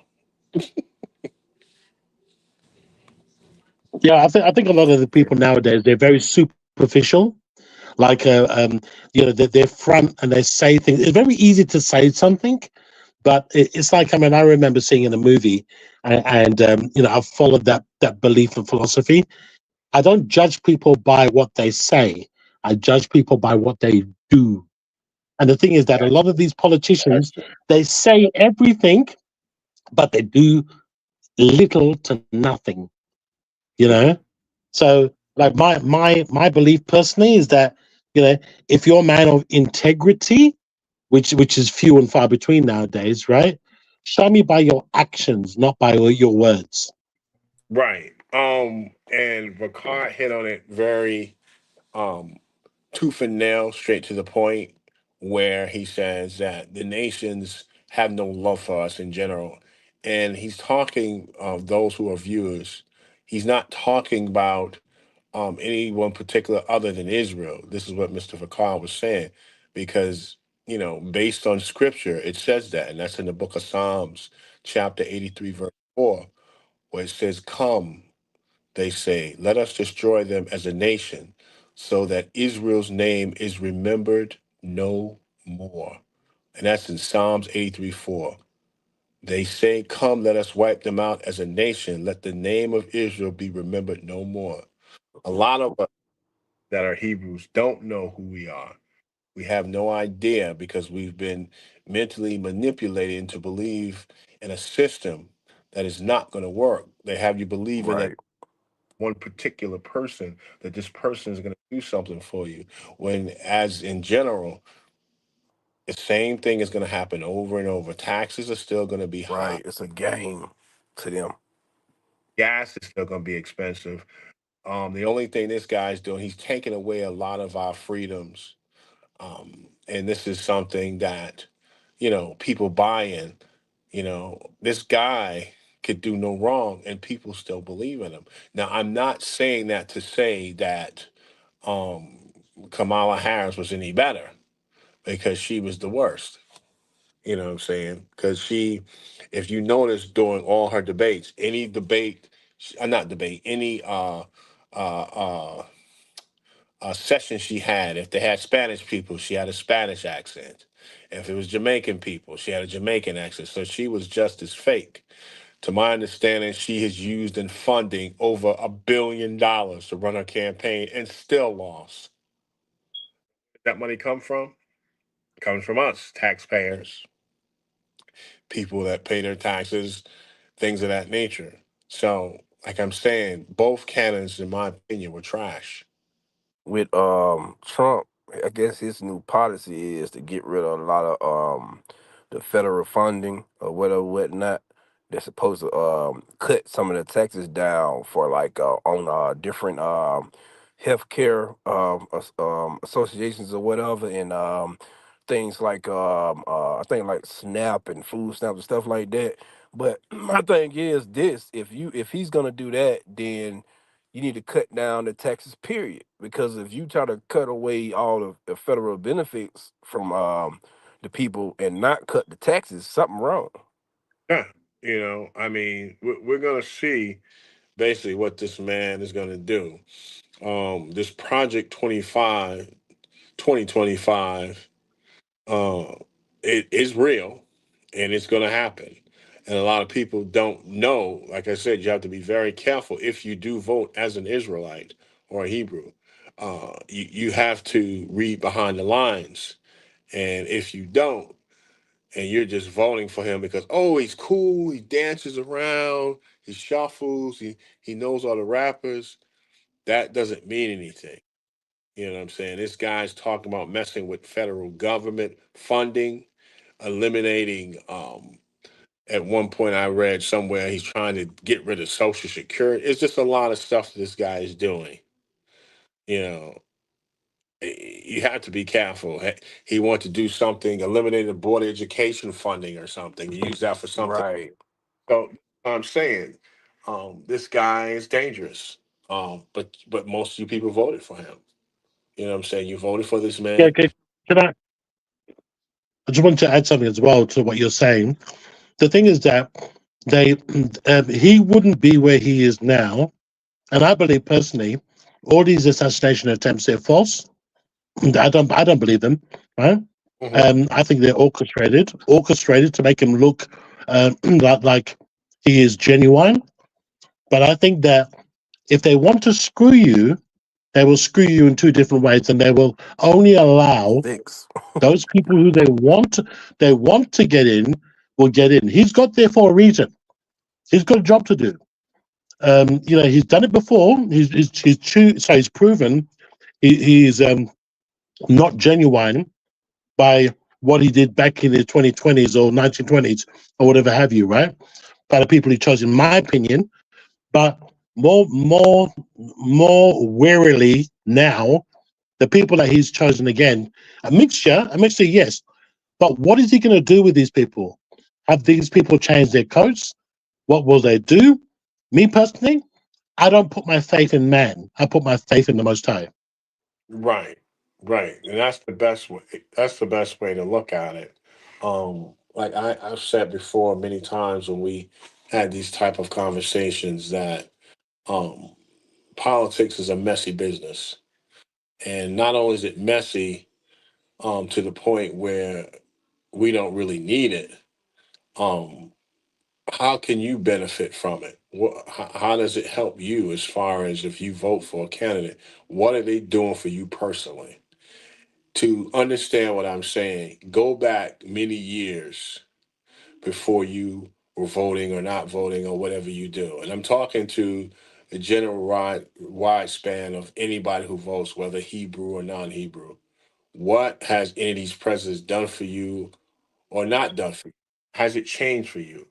Could you tell the difference if you voted for them or not? If it felt the same, what does that tell you? How are they really helping you? Right. You know what I'm saying? I haven't seen much of a difference. Um, so I can't tell you because I don't, I didn't vote, to be honest. I don't, at one point in time, I was voting as a, and I'm not ashamed, but I've no difference. Not, you Well, know. what is? Yeah, but my thing is like I don't know where I heard it. I don't know whether it's New Testament or Old Testament. It said, what is the good if you gain the world but lose your soul? I'm not sure if that's New Testament or Old Testament. But the thing is that a lot of people back in the 2019, 2020s, they chose to take the vaccine, right?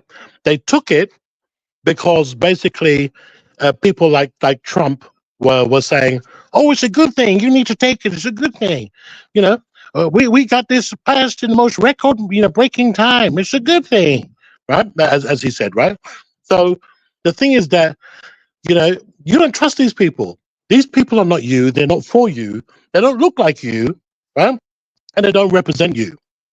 So why Mm-hmm. are we trusting them, right? So they're not your people, right? So they don't really like you, right? But they tolerate you. Tolerate you. Keyword being tolerate. So in my opinion, these people in Trump, people like Trump, right, is controlled opposition. He's controlled opposition because basically he's giving you all of the sweet talk, what you want to hear.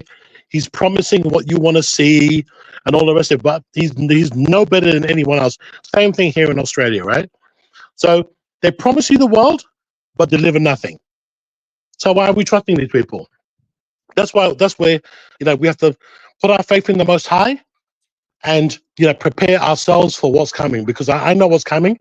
It's a digital prison, and that prison even Trump is endorsing with his digital new thing that he's talking about.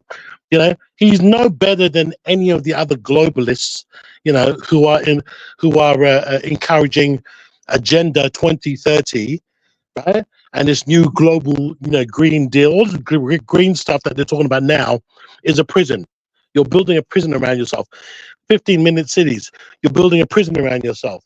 All they want to do is control their own populations, where the opposition, like the BRICS nations, are doing something completely opposite. And they don't like them. So because they can't control them, they want to destroy them. So we think that we are the good guys. In fact, no, we're not the good ones. That we, these nations, we are not the good guys. We are the bad guys. The bad guys. We want to encourage prisons. We want to encourage digital currencies because we don't want to give people gold. Because if we give people gold and silver, that's power. So we want to take away their buying power. We want to control what you buy. We want to control what you spend. We want to track and trace you with all of these quack scenes, right? Which is what they're doing. And people got suckered into that. And people are still getting suckered into that. Mm. When I say It's still, because people are believing the lie. it's I feel like it's not gonna work because historically, even if Israel don't get they bull crap together, it's still gonna be somebody they're not gonna let it go down like that. Because historically, like I said, it's always been another group or nation to rebel against that whole taxation type government anyway.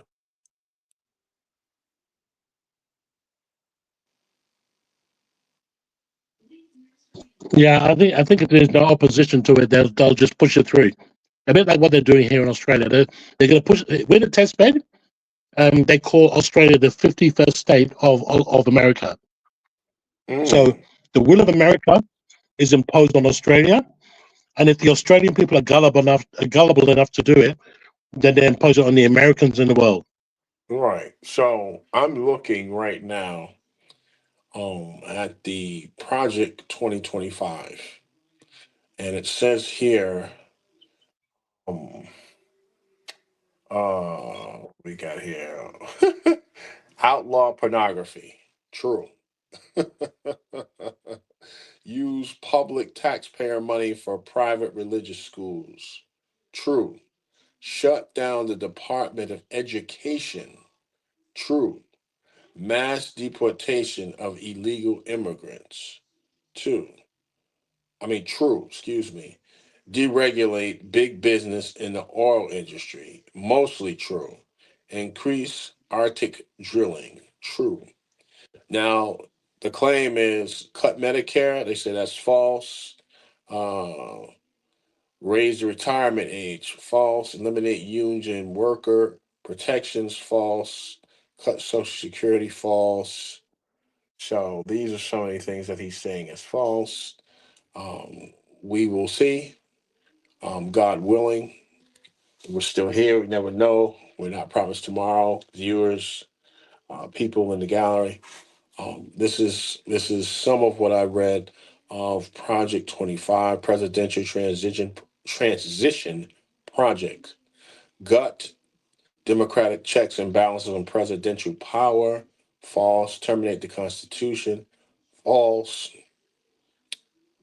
So we'll see if this is true or not. Um, do we have any more comments, concerns? If not, I believe we should call it a night. I think, guys. Yeah, I'm here. Hey, guys. Yeah, I'm here. Okay. You want to call this a night? I mean, that's all. It's depending on you all. I mean, I'm Oh. just, glad that y'all, did a spiel tonight because, it was definitely needed. For real. Absolutely. Appreciate it being missed, gentlemen. You know, I had a lot on. Brother True had a lot going on, and brother Eli had a lot going on, and because of this, the show went on a short hiatus. So, but now we're back weekly, and this was just a small introduction. We'll be back next week on scripture and talking more in depth about, I want to guess worldly events if need be, but we're gonna get back into scripture reading and talk about some more things um, in the Torah, the Tanakh, and if need be, the New Testament, basically debunking. So, with that being said, what I'm going to do, I'm going to give my shout outs before I sign off. I want to thank all the Hebrews, Israelites, non-Hebrews in the Hebrew gallery. Those that are watching, viewers, I want to say Shabbat Shalom for supporting this channel. I also want to say Shabbat Shalom to our wonderful cast, Vakard, Ben, Eli, Israel, True, um, Smash, Smash. Yep. and all those that participated in the show to make the show what it is. I also say Shabbat Shalom to those out there who have any questions, concerns, anything you want to speak about. We have the link, a StreamYard link, or you could, if you don't want to talk live, you can go in the Hebrew gallery and post a question. With that being said, I like to say Shabbat Shalom. Anybody else? Yeah, I just wanted to say yeah, Shabbat Shalom to the family out there. Um, just to say as well, like just to add, there's nothing more satisfying than Right. growing your own food, knowing where your food source comes from, watching your garden grow, nurturing it. If you've got a partner, a wife, or friend, if you live in like in a flat share or whatever have you, share the load, share the workload, buy some, say heirloom seeds, grow your plants, watch them grow, gather and harvest a natural product that you're producing. Because truly, family, I believe there are hard times ahead. I believe that we need to prepare ourselves a bit like our great ancestors did, where they grew their own food, they grew their own products. I know it's difficult for you brothers and sisters in towns. I know that, there's a lot of sacrifice to come in the future. And I don't mean that like, to scare anyone, but I believe that we all need to prepare our minds, our bodies, and our soul. So do what you can to be more self-sufficient. Always have a backup plan and keep your faith and trust in the Most High. He will guide you. That's all I'm going to say, fam. I love you all. You are all truly blessed as children of the Most High, and may the Most High keep you safe, and guide you. All right. Yeah. I say Shabbat Shalom. And I think guess the main thing is fear no man or nor their weapons. Fear the most high only. And it's all love. Shalom. All right. With that being said, we're signing out at this time, and Shabbat Shalom. I guess Brother True is in a Shabbat different. shalom. I guess he's in a different dimension right now, but at this point, at this point, when he comes back from that dimension, he'll see that we are signed out. All right. Shalom, everybody. Shalom.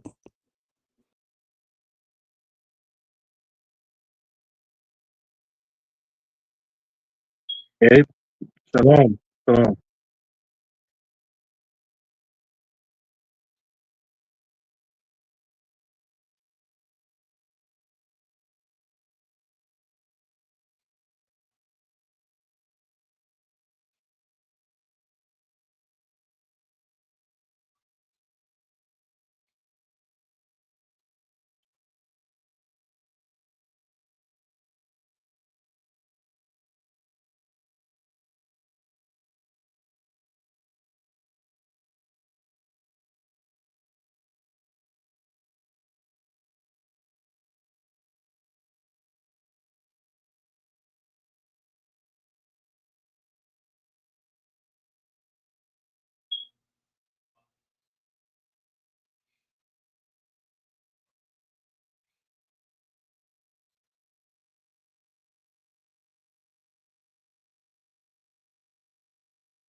Right.